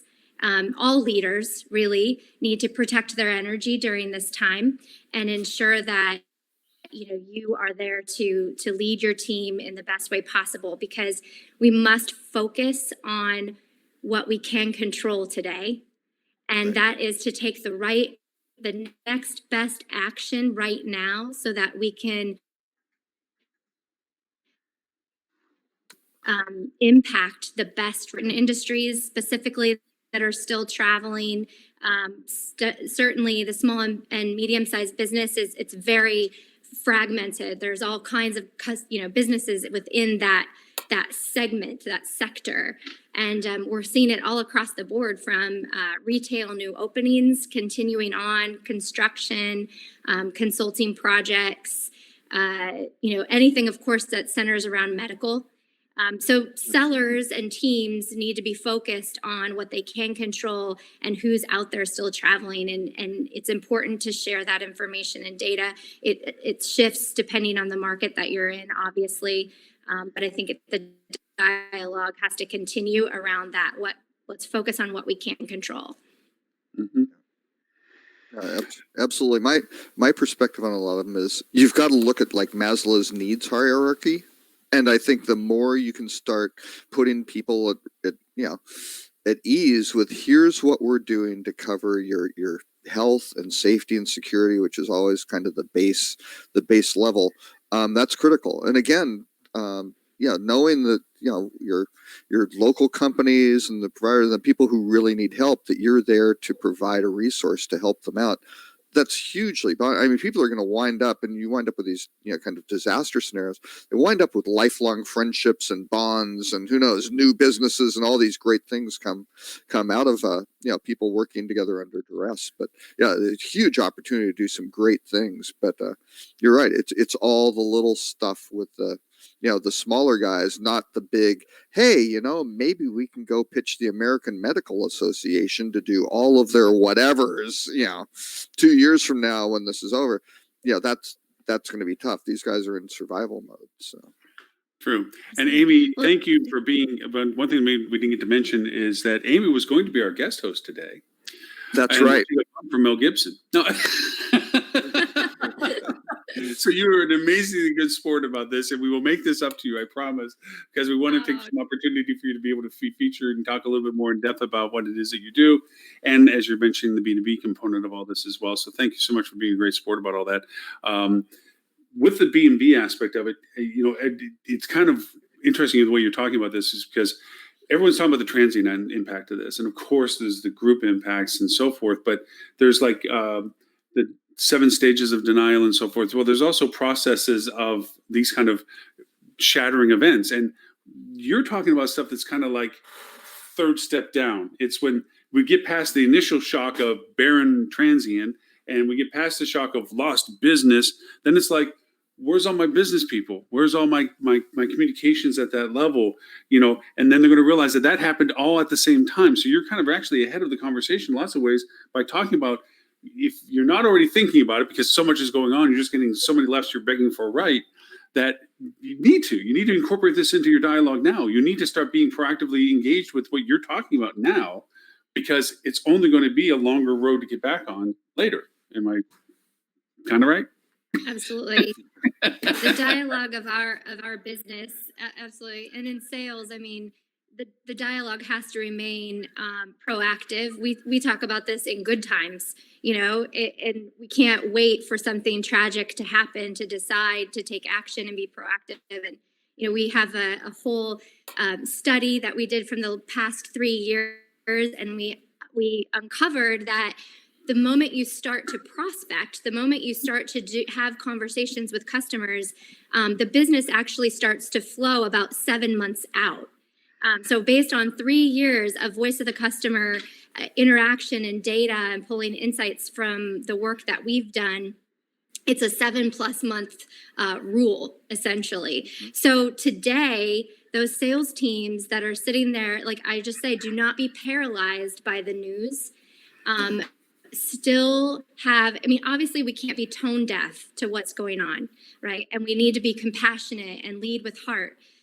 But we still need to be thinking ahead, because what we do today, we will be living in those results 7 months from now, 9 months from now, 10 months from now. So we have to think about that in good times and in times like today, right? It doesn't matter. That's the message that I've been taking to the streets for 14 years now with our business, to squash the commoditization of hotels, right? Mhm. So I think this is a big opportunity. It's a test of our resolve. It's an opportunity to look at things that we may have been kind of sweeping under the rug for a while. I've been hearing a lot of talks about, you know, looking at our contracts, talking to customers about those contracts. There's a lot of things that are creeping up through this issue that will ensure that if we actually tackle them today, it won't come back in a different form, you know, the next time something like this happens. And so, you know, one of the things we talked about on the, you know, with our customers is really, you know, documenting today what's happening, right? If you didn't document back during 9/11, you didn't document the things that were happening back then, definitely document what's going on with your sales funnel today. Remember who's traveling, all of that good stuff. It's really important to keep track. That is excellent advice. But in something, ironically, none of us brought up in our conversation we had, Bob and Cecil. What better way to keep track? You know, if you've lived through something like this, dear diary, today was sunny. You know, just yeah. But if you have really good detailed, let me tell you, you know, this may not be the last pandemic, right? Now, hopefully they're really spread out and it's 30 years from now. But again, if you have the detail and going, well, here's how things kind of ramped up and here's what we did and these are the curve, all of a sudden the next time wish we had done this. Yeah. Well, yeah, and you start going through those processes of, you know, of evaluating, here what our actions were, and these are outcomes. We made some mistakes, and here's what we're going to do to avoid them. All of a sudden, the next time you can start benchmarking, going, hey, this isn't as bad. Everybody's freaking out, but this is not as bad as it was before. So, and here are the things that worked. So let's try to do more of whatever. So. Yeah. Dean, there's a question on the board that I think you just unceremoniously dipped out with. Wi-Fi issues. You didn't want to answer him. Lily, sorry, you're breaking up, and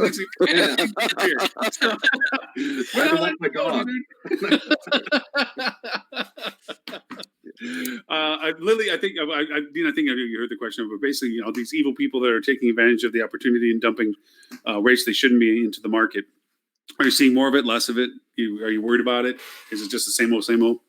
Well, it's always a concern for certain, because you have one wholesaler issue that pops. Let's use AMOMA. We can pick on them because they're gone. Right. So everybody hated AMOMA and they finally went away. But guess what? There's 3 other ones popping up to take their place. So that will never stop. But I tell you what is happening right now is the OTAs are pulling back, specifically MetaSearch, are really pulling back on a lot of their aggressiveness and participation in metasearch. Not to misunderstand, you're never going to pull up a hotel. Just go go to Google and say hotels in New York City. Pick your favorite hotel. You're going to see OTAs on there. Enough of them not on there. But case in point, we discovered on Trivago in particular that all of a sudden they had pulled back. So whereas before what we were getting for, let's say $1 CPC or $2 CPC, whatever the number is, what we were getting from that price before suddenly skyrocketed because we no longer had competition as much from the OTAs. And so we had to account for that because now all of a sudden the number of clicks were increasing and that changes the way you're doing budgets. So if anything, right now, OTAs are pulling back. And that's largely because, keep in mind, they get paid on commission, right? So sooner or later, they've got to have a room booking just like you do. And if people aren't booking those rooms, then guess what? That doesn't do them any good. They don't want to deal with cancellations any more than a hotel does. So you're seeing a lot of a level playing field when it comes to that. Right. And those advertising programs, because they're out there, if people don't have entertainment, like to watch March Madness and things like that, to go, they're going to be online and they may start dreaming about travel, which is great. But if they're clicking through on all these ads and not booking, that's a huge risk, right? For the OTAs. So yeah, so they're dropping that stuff out. So yeah, I think it's a huge time for hotels to be able to really start doing some direct business and kind of find those gaps and establish a foothold, and certainly pulling back on what can we cut? Well, let's cut our sales and marketing department because nobody's booking. Yeah, they'll just stop. That's been proven out over time, not necessarily the best when things start to recover. So all you're doing is digging yourself a hole that when things recover, you then have to climb out of the hole. You know, it's interesting looking at this from a leisure perspective along the lines of what Amy was saying on the group side of things is really understanding your lead time, not your booking window, but your actual planning window. Because I think that, it's actually easier to grasp this on the group side, and yet we still don't do a great job of it. So it's really important to know that, number one, within about, 2 weeks, I know I'm going to have cabin fever because guess what? All my conferences just got canceled. But what will now probably be known as the last standing conference that I got to attend before panic broke out at Navigate last week. There was a session that I attended, and what really stuck with me was you need to create a conversion that's not a book now offer for the dreamers and planners on your direct website, because people are out there researching trips now. My guess would be the daydreaming phase is actually going to escalate in the midst of coronavirus, because everybody's going to be like, oh my gosh, I got to get out of here. So while it's not going to solve your short term, and to be honest, not that many things are going to solve your short term, we kind of just have to, buckle up and get ready for the ride for the next couple of months. You need to start thinking more proactively about when business does come back. Have you captured that traveler's interest? Have you captured some sort of conversion, like read our blog or join our newsletter, or here's our Instagram page where we put out all the best beaches in the world, or something to get them to actually continue dialoguing with you so that when they are ready to travel, they automatically think of you. You and make going to the OTAs. You make excellent points out of that same conference, and I know it's not the first time this has been brought up, but there's a higher satisfaction of planning than there is in the reality of the travel. That more people enjoy the expectation of what they're about to do than the actual event itself. And we know, if Ed were here, he'd reiterate this, there's two traveling experiences, the one you share, loving it, and then the other one, like, damn, taxi smells. So the reality versus the storyline. But to your point, there's a great strategy out of that.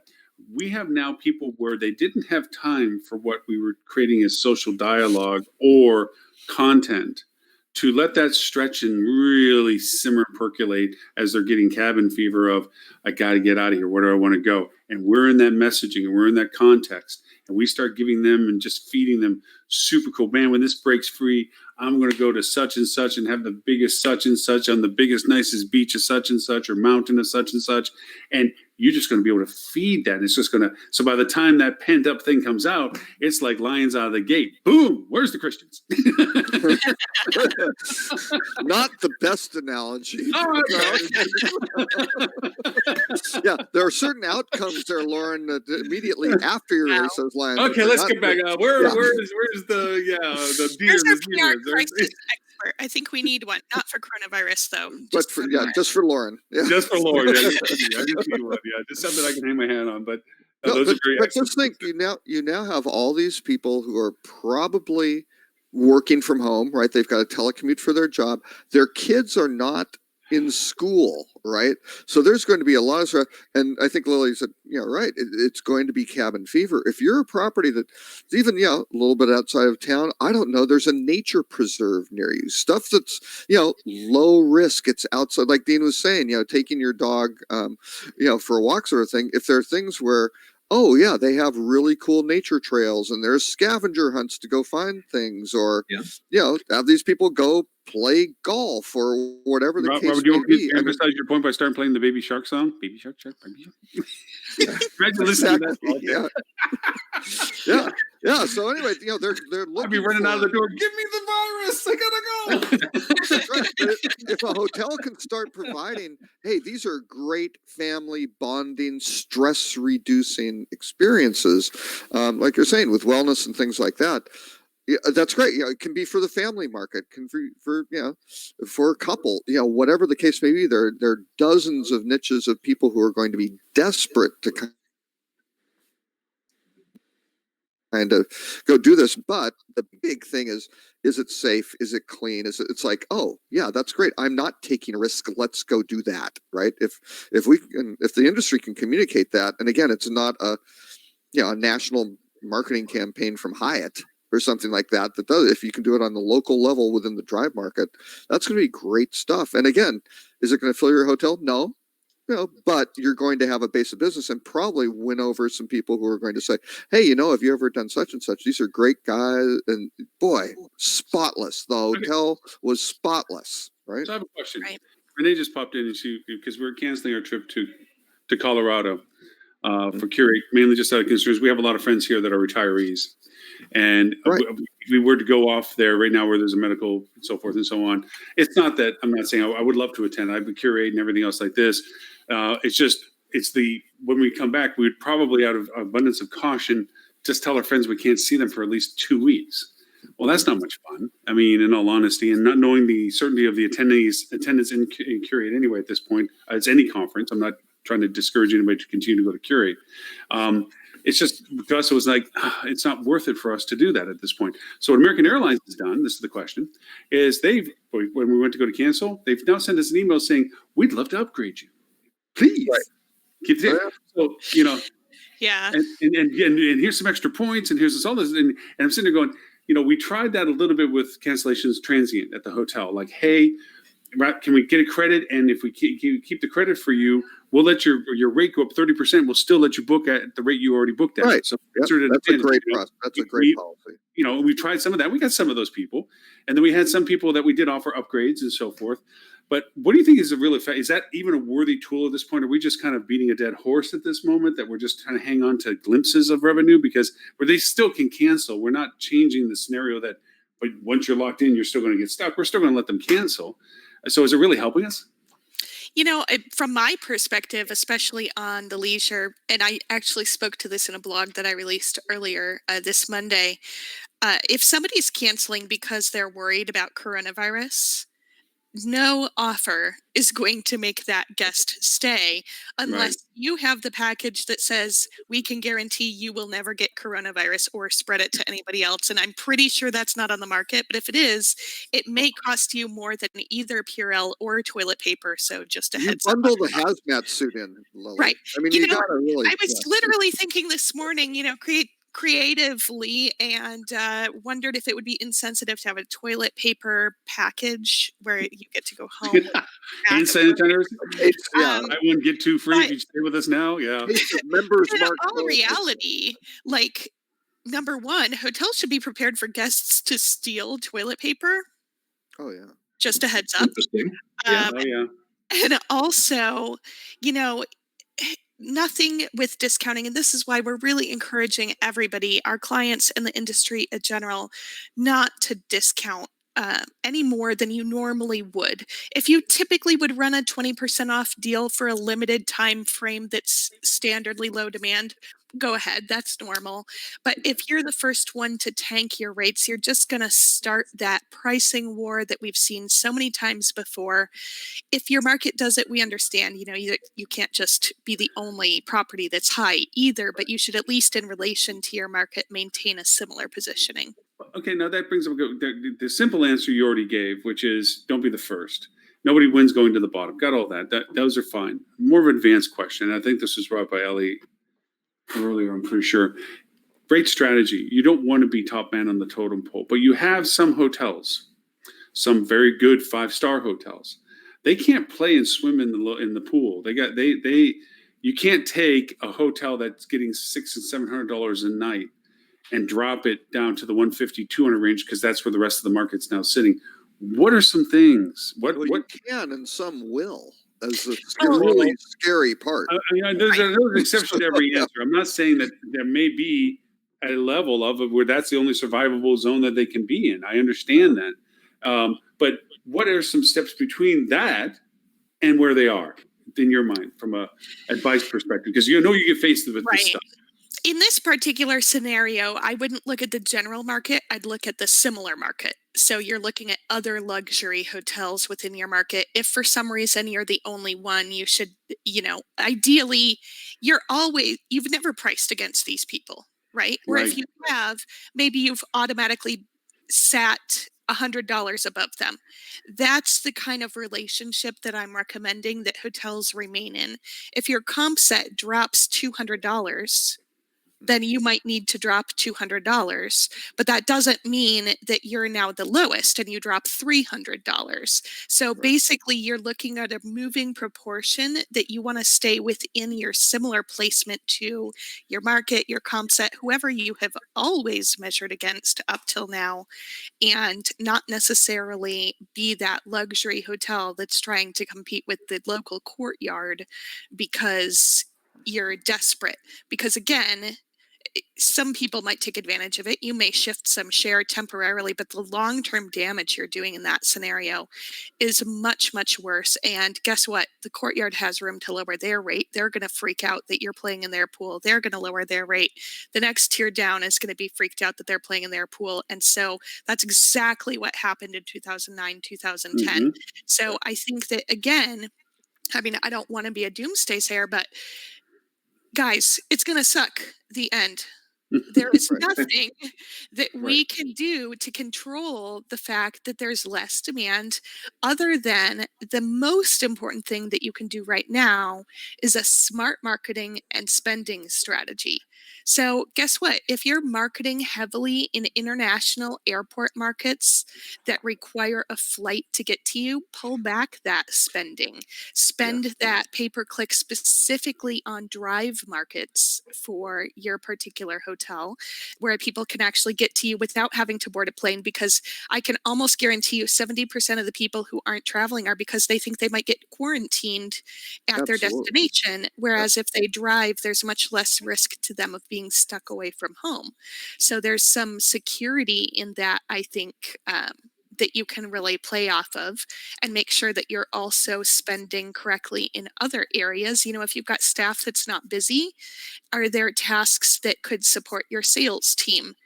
Can they start doing some calling on their behalf? Are there other ways that you can put these people to work to some degree, assuming that you have the cash flow?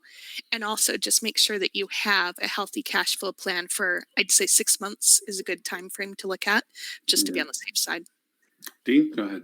One of the things I would add to that too is you mentioned what happened back in 08 and 09 when you saw this, very similar routine here. And so you saw these full service hotels that normally ran, let's say $200, $300 per night, now trying to compete in that pool with the Courtyard at maybe 150 or 125. And so great. So now I'm at $125 per night. Okay. But what did I as a hotel have to do in order to be able to sell my rooms at that? Well, I had to run on a skeleton crew, right? So I cut staff. I've got fewer waiters in the restaurant. I've got one bartender. My housekeeping is full, whatever the case may be. So now as a consumer, I have this problem because I'm looking at this going, holy cow, I can go to this 5-star hotel at the price of a 2-star hotel, but I've still got my 5-star expectations. I still think when I get there, I'm getting the full service Marriott experience here, right? And then I arrive and I get the limited service hotel experience. And what ends up happening, I go and I start writing bad reviews. I complain about this isn't what I wanted. I couldn't get service. The pool was dirty, whatever the case may be. And now all of a sudden your online reputation tanks. Right. And now you've got a bigger problem. Because when you come out of all of this, guess what? Everybody's going to start looking at that kind of stuff. By way of comparison, if I am a 2-star hotel and I gave you that 5-star experience, I can come out looking ahead. So, along those lines, don't cut those rates beyond what you can afford to do so. You've got to have that reputation. You've got to have that level of parity that's out there. If you are a 5-star hotel and you are worth $400, then be worth $400. That's what you do, right? And along those lines too. In fact, in 2008 and 2009, I was working in guest feedback programs, reputation management, and I posed this question to people last week, and I got mixed reactions. So I'm posing it to the group here as well too. But I see an opportunity at a time like this for you to mine your content. So if you've got people that have talked about your hotel as being super clean, the housekeeping was fantastic, and so on, they're talking now, of course, not the ones that talk about you being bad, but you got people that are talking about how good you do in that area. Boy, I want to promote that. Absolutely. Very Yeah, good point. and I think from the industry, they need to really express, here's what, hotel rooms are generally very, very clean, and certainly more clean than most people's houses, right? Yeah. Sort of thing. Now, there is a risk of who was in there before, but if you're doing good cleaning processes, I would think the industry would be all over that, and the airline industry has, and all these others. Hotel industry has been silent, which is just hugely disappointing because of a big opportunity to, again, set people's minds at ease that, maybe it isn't dangerous, and particularly competing against, short-term rentals and Airbnbs and things like that. Huge opportunity. They're like, we need to compete against them. It's like, well, this seems to be an opportunity. And Yeah. So, Amy, looked like you were ready to raise your hand on something. Sorry, we sometimes you have to have some sharp elbows in our group here because we'll just keep on talking. So just nudge Robert out of the way, poke me in the eye, and just say, "Hey."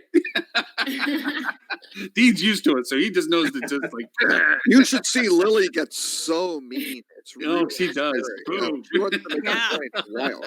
I was just gonna say along the lines. I think every company, business right now needs to have a short-term plan to bob and weave, right? What we're working on with a lot of our partners is a strategy that we came up with, 3 days ago before school closures and things like that is not as applicable. It's not going to be as effective today. But we come up with something new. You got to be very creative and think outside the box as a sales organization to bob and weave and figure things out for the short term, but do not ignore the long-term plan. And so what I've seen be very effective is for companies to have a task force type situation currently, meaning an initiative, right? Okay, so we're going to pay attention to the bobbing and weaving, and then a long-term proactive plan for ensuring that your pipeline stays robust. Because there are companies out there that are willing to talk right now about their plans for Q3, Q4. Everyone is wanting this to end. I think 2 weeks ago or was it just last week? God, time. I'm in a time warp these days, right? I was just traveling. My flights were full. I was in 6 different planes just last week, and we were talking as a team and discussing different strategies. And then this week, kind of a different story. We're starting to see more of a dip. And so, but the companies that we're speaking to on the phone, thousands of conversations in a week, are still planning for their future. They have to, right? We have to stay positive and focus on the things that are going to be coming down the pike. So I think a short-term plan that has to be incredibly flexible and agile, as well as a long-term focus to continue your pipeline continue having those conversations. Sales professionals on the ground, you are the eyes, the ears, and the voice of the customer right now. Leadership within the company needs to hear that information so that we can strategize and put tactics in place for the long term. And I took the liberty of dropping in a link to a blog that I released earlier this week as What? well. Unabashed self-promotion? This Yes, is totally I allowed. know. What is happening? No, but really, as we're talking, you might think we were discussing this blog because it happens to hit on these particular areas, as well as what Amy was just talking about with the long term. So for those who were trying to furiously take notes, there you go. I did it for you on Monday. Yeah, I know. And Mike, actually, Mike, would you like to join us as well? We still have, I mean, the fun of this show is the fact that we want dialogue. This is not about making agendas or sandboxes or what have you. It's opportunity to take professionals like we have with Amy and Dean and everybody else that gets to join us and say, hey, look, this is what we do. This is what we know. I mean, to Dean's point about some of these things, I'm going to quote Mike Tyson when I said, everybody has a plan until they get hit in the face. And what we thought what we were doing to handle these things is by far different than, just like you pointed out last week. We were traveling. I was seeing Lily in San Antonio at a conference, and yes, we knew this was happening, but to the speed and the aggravation that were going on. No camera though. I prefer to reach out later. Just listen now. Okay, no problems. We appreciate your contribution, Mike.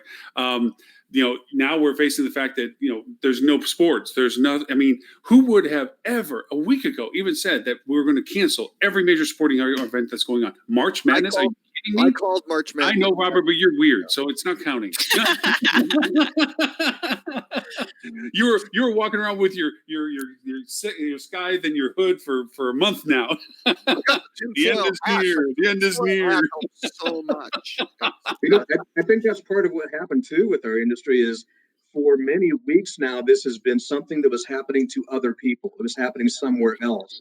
And then all of a sudden it happens in your backyard and you're like, oh, wait a minute. Yeah. And the problem is why. Or your hotel, like you're watching it elsewhere going, and then boom, your hotel, like, oh my gosh, the phone just lit up. Stuart, who's not here with us, I get to join his podcast today. Actually, I'm going to be recording You're on with a podcast today. Oh dear. I have my own podcast to do. By the way, Lily, you have your podcast to do. Okay. We are starting a new podcast. Lily's starting a new podcast with me called Hospitality Revenue Management, just so you know. Oh.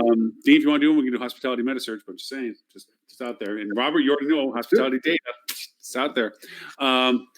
But anyways, Stuart was talking about. I got to tune into that. Yeah. Oh, no, do it's you have like a bucket of chilled beers there in your? I hope so. I might have more stronger stuff, but anyway, it just now hit Myrtle Beach. His customers, his guests, are now calling on. Holy, geez, I'm getting waves of cancellations. Absolutely. Waves of cancellations. And Stephanie's husband, who runs a large hotel in Seattle, I was talking with her when she said she couldn't make the show today, which regrettably she missed, because talk about being her home team, ownership, AHOA, brand. Come on, that's Stephanie. Anyway, she was talking about her husband. They're down to 7% occupancy, 1,200 room hotel. Oh, I mean, that's crushing. Hey, can I run through a couple? Okay, one thing. This virus doesn't know anything about borders or anything like that, right? It's just it's going where it's going. It spreads, the way it spreads. So if you look at other countries and kind of what happened there, you can get a good idea. So Robin Rossman from STR is the managing director for the UK has been putting out amazing data, and I really wish STR would be putting out the same stats for the US. It'd be very helpful. But you look at it, New Zealand, Indonesia, UK, Australia are all down about 10%. This is in last week's occupancy change, right?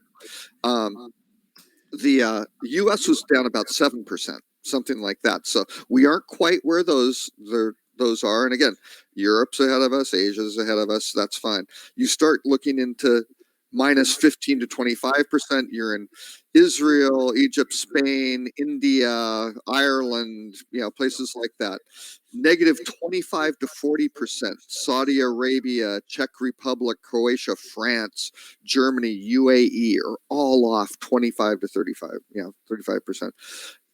Down 40 to 70%. Singapore, Japan, Vietnam, Cambodia, Laos, also Greece and Switzerland, and Thailand, right? So again, these are getting 40 to 70% off occupancy declines. Amazing.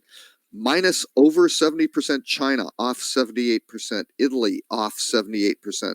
South Korea off 78%. I would argue get ready for a 78% drop, because you just see how these dominoes are falling. And again, with the big red flag for me is the lack of testing. I mean, the U.S. tested like 177 people this week or something, like 117. I can't remember.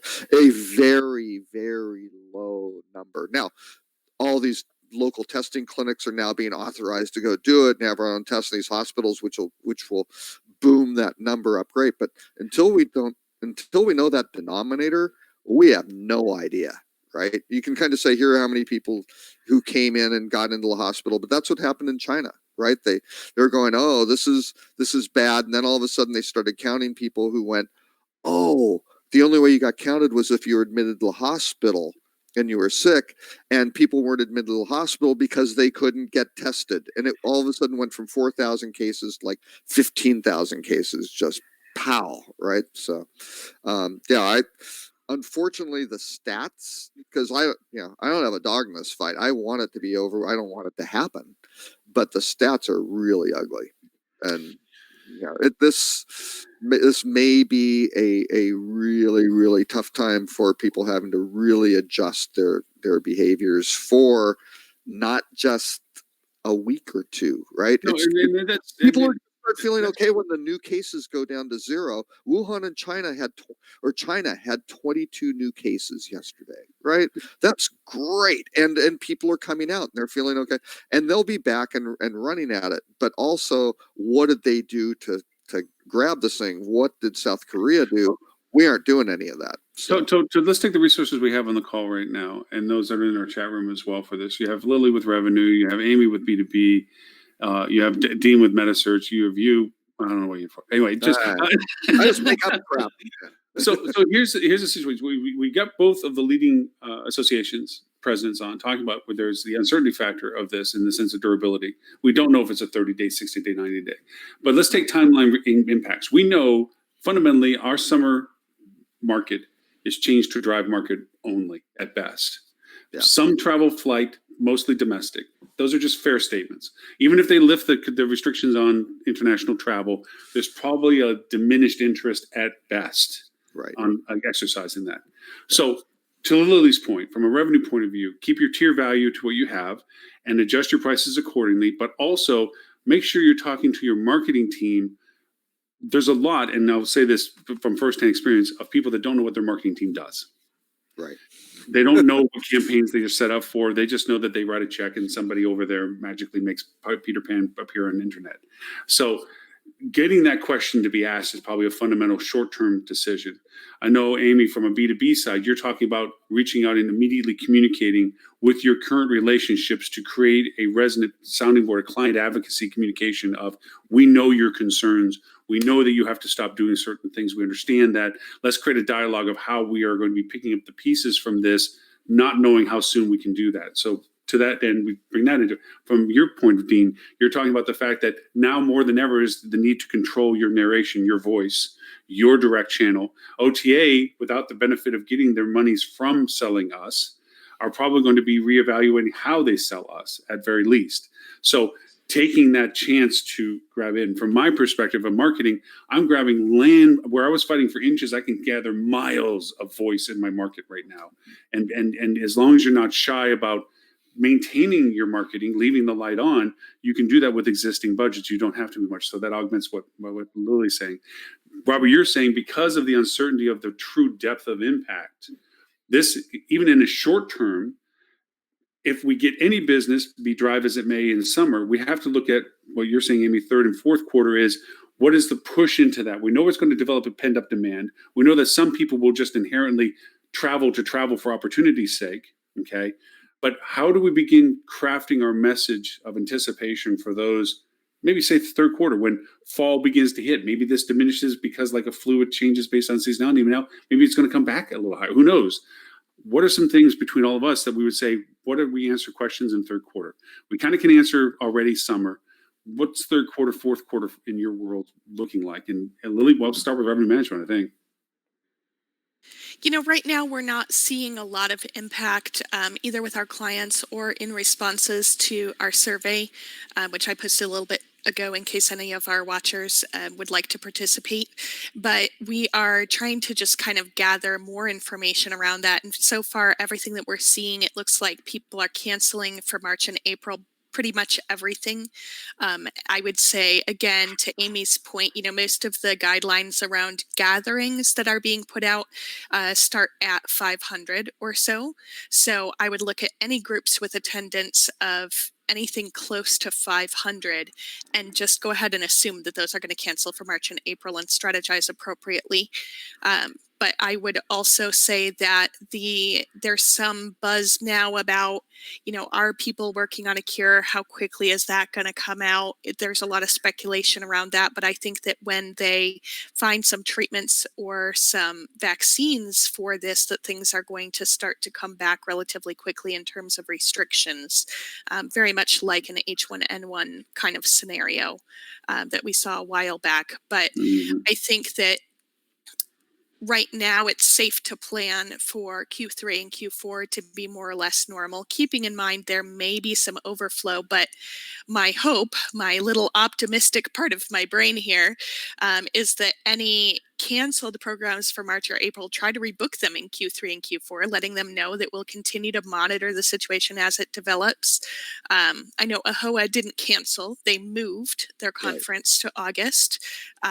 So I think that that's kind of the smart way to approach it right now, because we've talked a little bit about pent-up demand, and we may continue to see that, whether it's leisure, corporate, people still need to get things done. So it's great to plan around that happening in Q3 and Q4 right now, and maybe with about a 10% variance in either direction from what you were originally anticipating. Mm-hmm. Amy, from a business to business perspective, what kind of communication do you think you're going to have with that constituency as to business travel, group travel, expectations of the ability to do business with you in the latter part of the year? What do you think some of the verbiage and ways you're going to approach that? So we have shared quality questions to ask your customers right now. So I'm not a very good multitasker, Lily, so I can't post my blog to the chat. I'll find it. I got it. I need more practice, apparently. But quality questions to ask customers who you know are in the midst of a travel. We are still proactively reaching out to customers in the backyards of our hotel customers and for our chain-wide customers and speaking to them about what's going on. You have to be able to ask the quality questions and understand what the risk is for that company, right? What could get in the way of this not moving forward, right? And I think the question is the answer is pretty obvious to most right now, but you still have to ask the question because every business has their own practices, their own personality, if you will, especially in the small and mid-size sector. So you still have to ask, are all handling this in their own way and all very much, looking at this from their own business perspective and their growth. So when you're speaking from a hotel to a small and mid-sized customer, make sure you're asking those questions that you might think the answer is obvious, but they still need to be asked. But we are seeing positive opportunity out there for Q3 and Q4 still. I think we're in the midst right now. It's only going to get worse in in the current situation before it gets better. So everybody's kind of in a wait and see, but they're still very hopeful. And I will just say that you want your sales team to be hopeful and positive. So, you know, I always have to hesitate. Like, am I coming across as a Pollyanna and like, oh, it's going to get better? But it's important. Neil's team is looking at this from a positive outlook and a good mindset that this will come back and that there are actions we can take today. Mm-hmm. Dean, from a direct perspective, what do you think are some opportunities for the latter part of the year?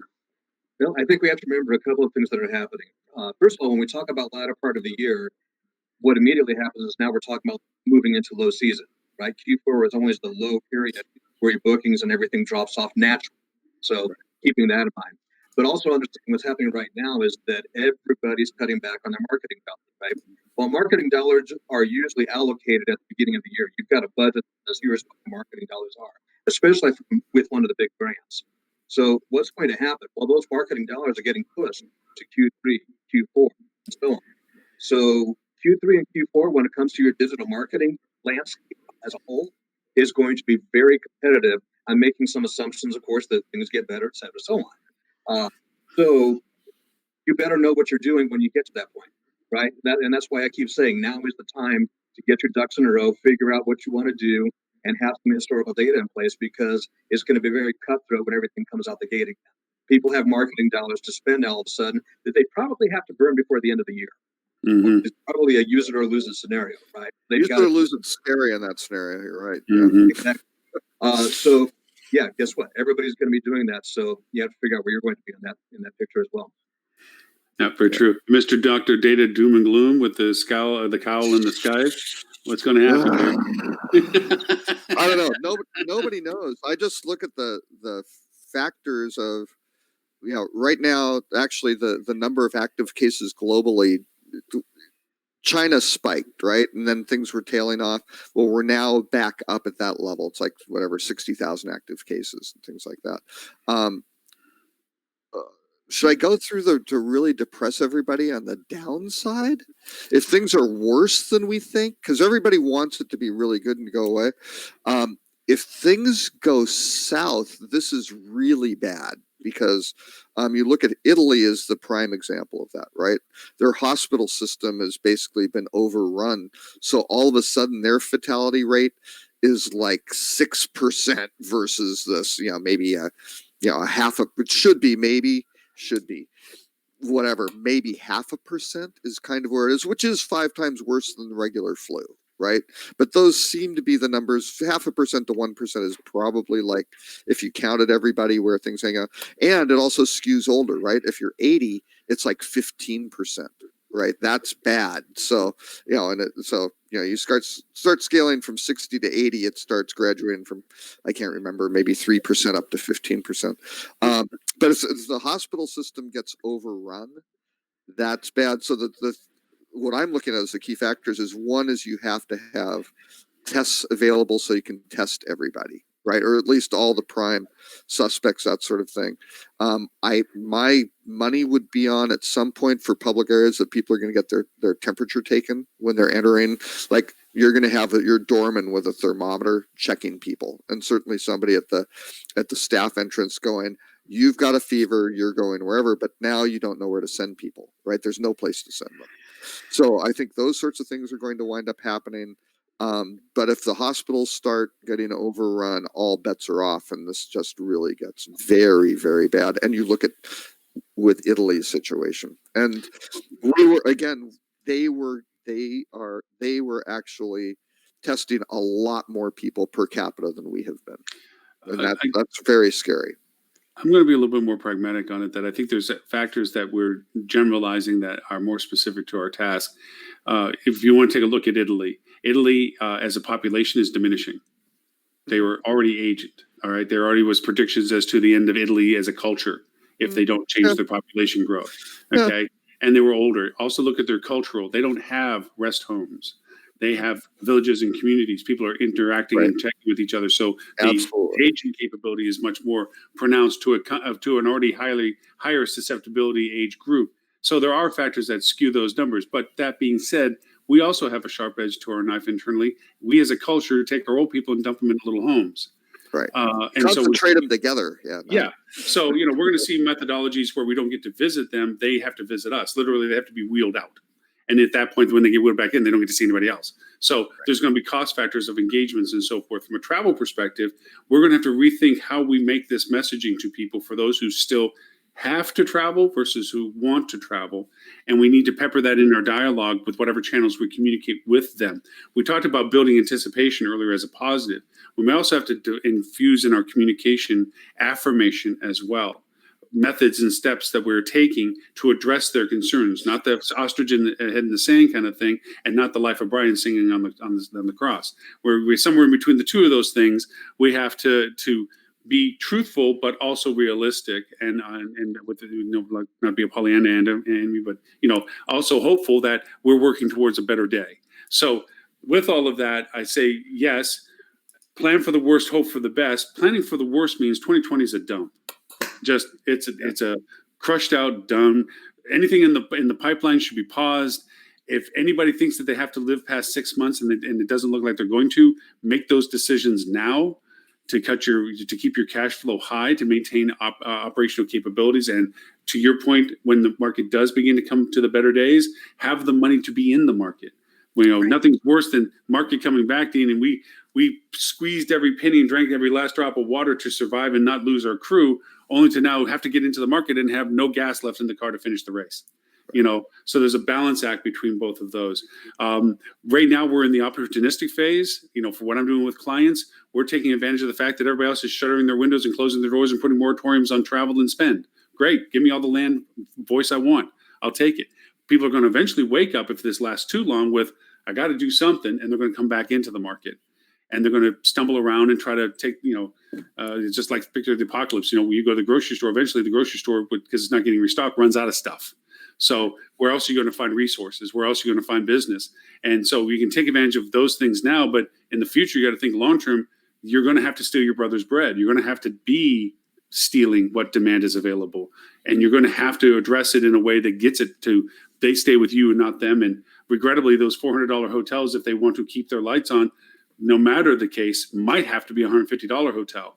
But to your point, Dean, don't lose the value of what you represent in having to do that. Don't that's a bad term to say. Don't reduce yourself to that level of society. Don't become a $150 hotel. Exactly. Yeah. That's a ratio, and- right?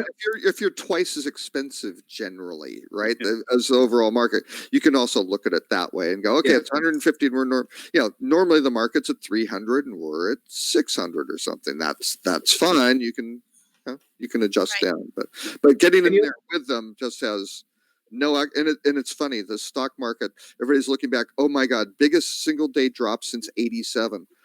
I remember 87 because I was heading marketing planning for Four Seasons. And that's when we came up with this discounting does not work strategy, and had to beat it into a lot of hotel general managers' heads, like, stop doing this. This is insane.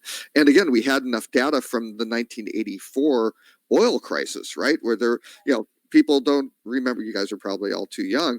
There were huge people in line for an hour and a half trying to get gasoline for their car, right? Yeah. Crazy stuff. But we looked at all of that and went, hey, guess what? When we cut rates on the hotels, it didn't help. It made the hole deeper, and then we had to climb out of it.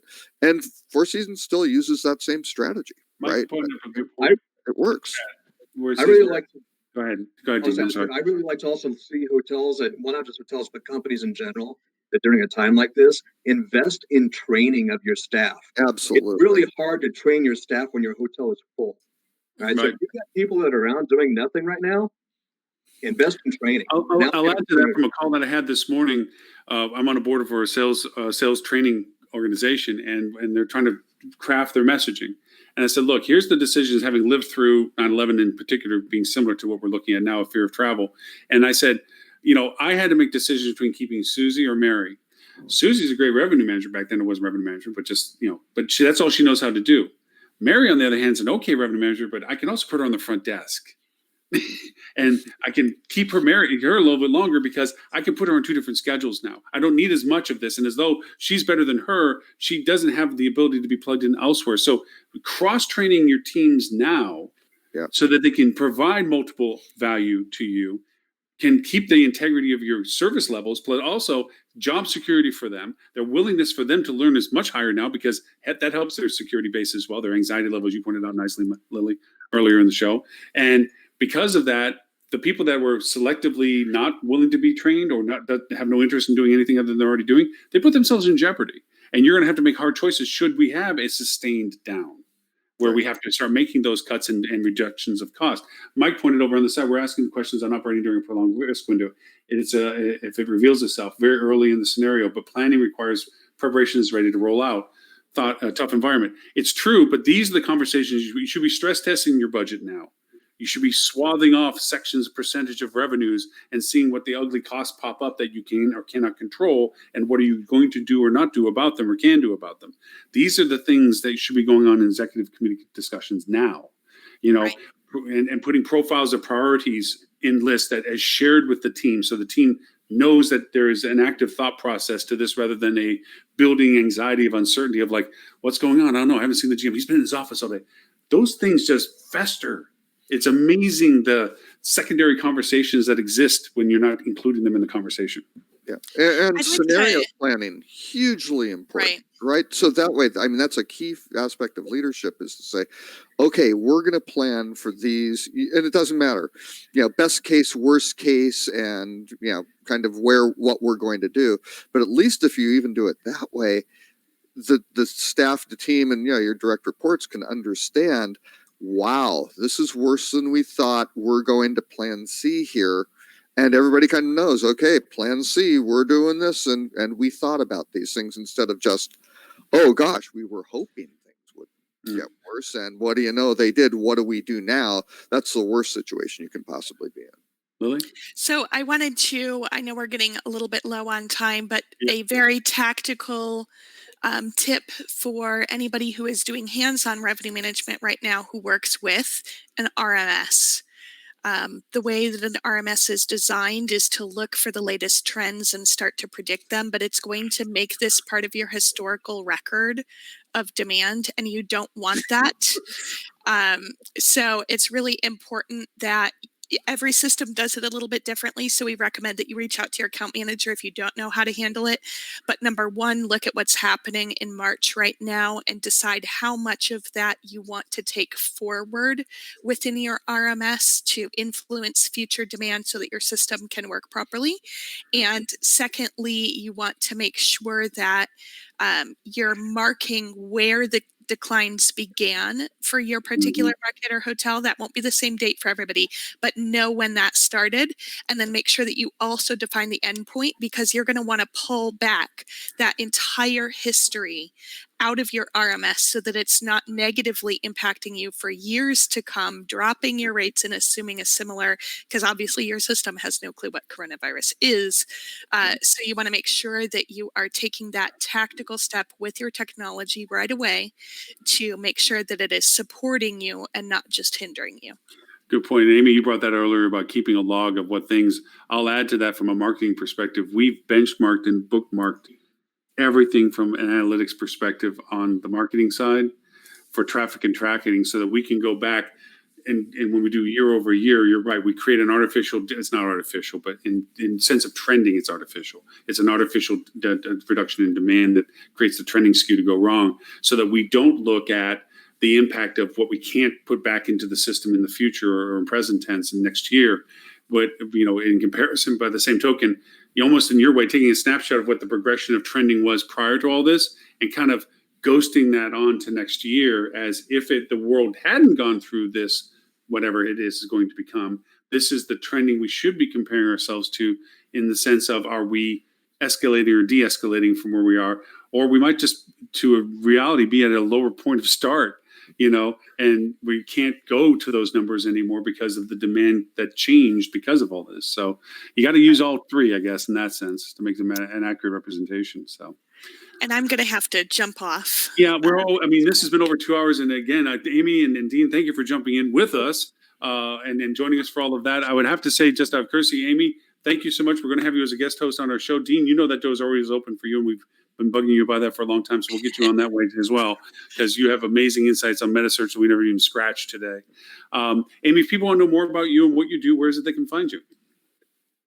Absolutely. Our website is getgogroup.com. That's GITGO group.com. And they can find me at Amy I at getgogroup.com. Excellent. And Mr. Dean, where is it they can find you and all the things you do with Derbysoft? So very simple at derbysoft.com, and certainly welcome to look me up on LinkedIn. Excellent. Mr. Robert Cole, we're going to leave Lily for last because she always has that long, I do everything in the world. No, Lily, please go first. Ladies first.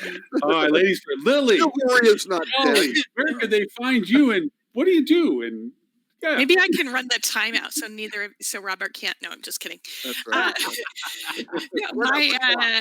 My name is Lily Mockerman. I am the CEO of Total Customized Revenue Management, which you can find at tcrmservices.com, and also one of the founding partners of ThinkUp Enterprises, where we do hospitality consulting, technology assessments and whatnot for the hospitality industry, and that's at thinkupenterprises.com.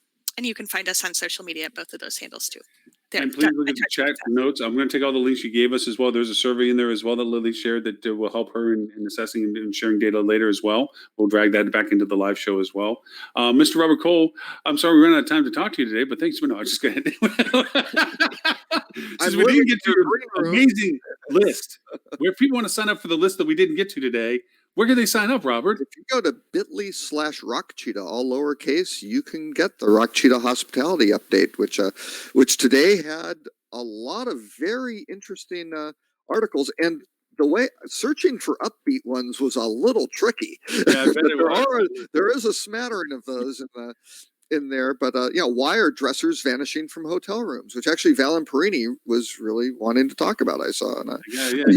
Having Valiant.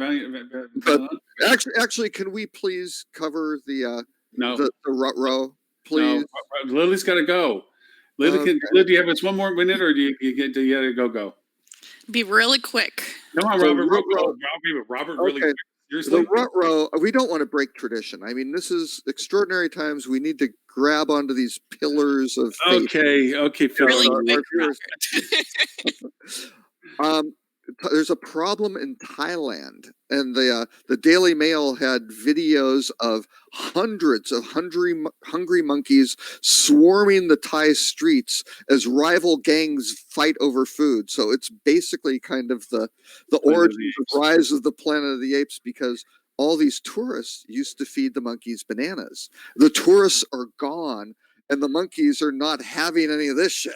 so they're like, let's go find the food. So lesson learned, even if we don't have tourists, feed the monkeys. As things happen here, we are not going to have monkeys running in the streets is the silver lining from the rut row. So I feel like we'll have pigeons instead, really. Yeah, and Mike, we'll get to your other question on it as well and so forth on next show. We'll make sure we'll add it to the next show for this. Mr. Robert Cole, Rock Cheetah, where is it? rockcheetah.com or at Robert K. Cole on social media. Excellent. This show will be shared with Alhoa's team as well as HSMEI's team for further distribution, but you can still find it at hospitalitydigitalmarketing.com/live. Look for live show number 240. There's links to our 239 other shows that we've been doing for 6 years every week, which are just the same thing we did. We just happen to have different clientele this time on the show. And Dean and Amy, you're part of that process. And thank you very much for the opportunity to have you live on the show. One more thing to close with. Wash your hands. Don't touch your face. Stay 6 feet away. And stay new to your dogs. Try to do something for people who need help, right? Yeah. And who are at risk. Be kind. Try to follow those 4 steps, and things will be better instead of worse. Yeah. With that, I thank you all for your time today, and thank everyone that joined us on all the channels and all the comments and dialogue, and we look forward to bringing you back again next week, Friday, 11:30 a.m. Eastern Time, as always, for show number 241 next week of This Week in Hospitality Live. Thank you all. Bye, everyone. Cheers. Bye. Bye-bye.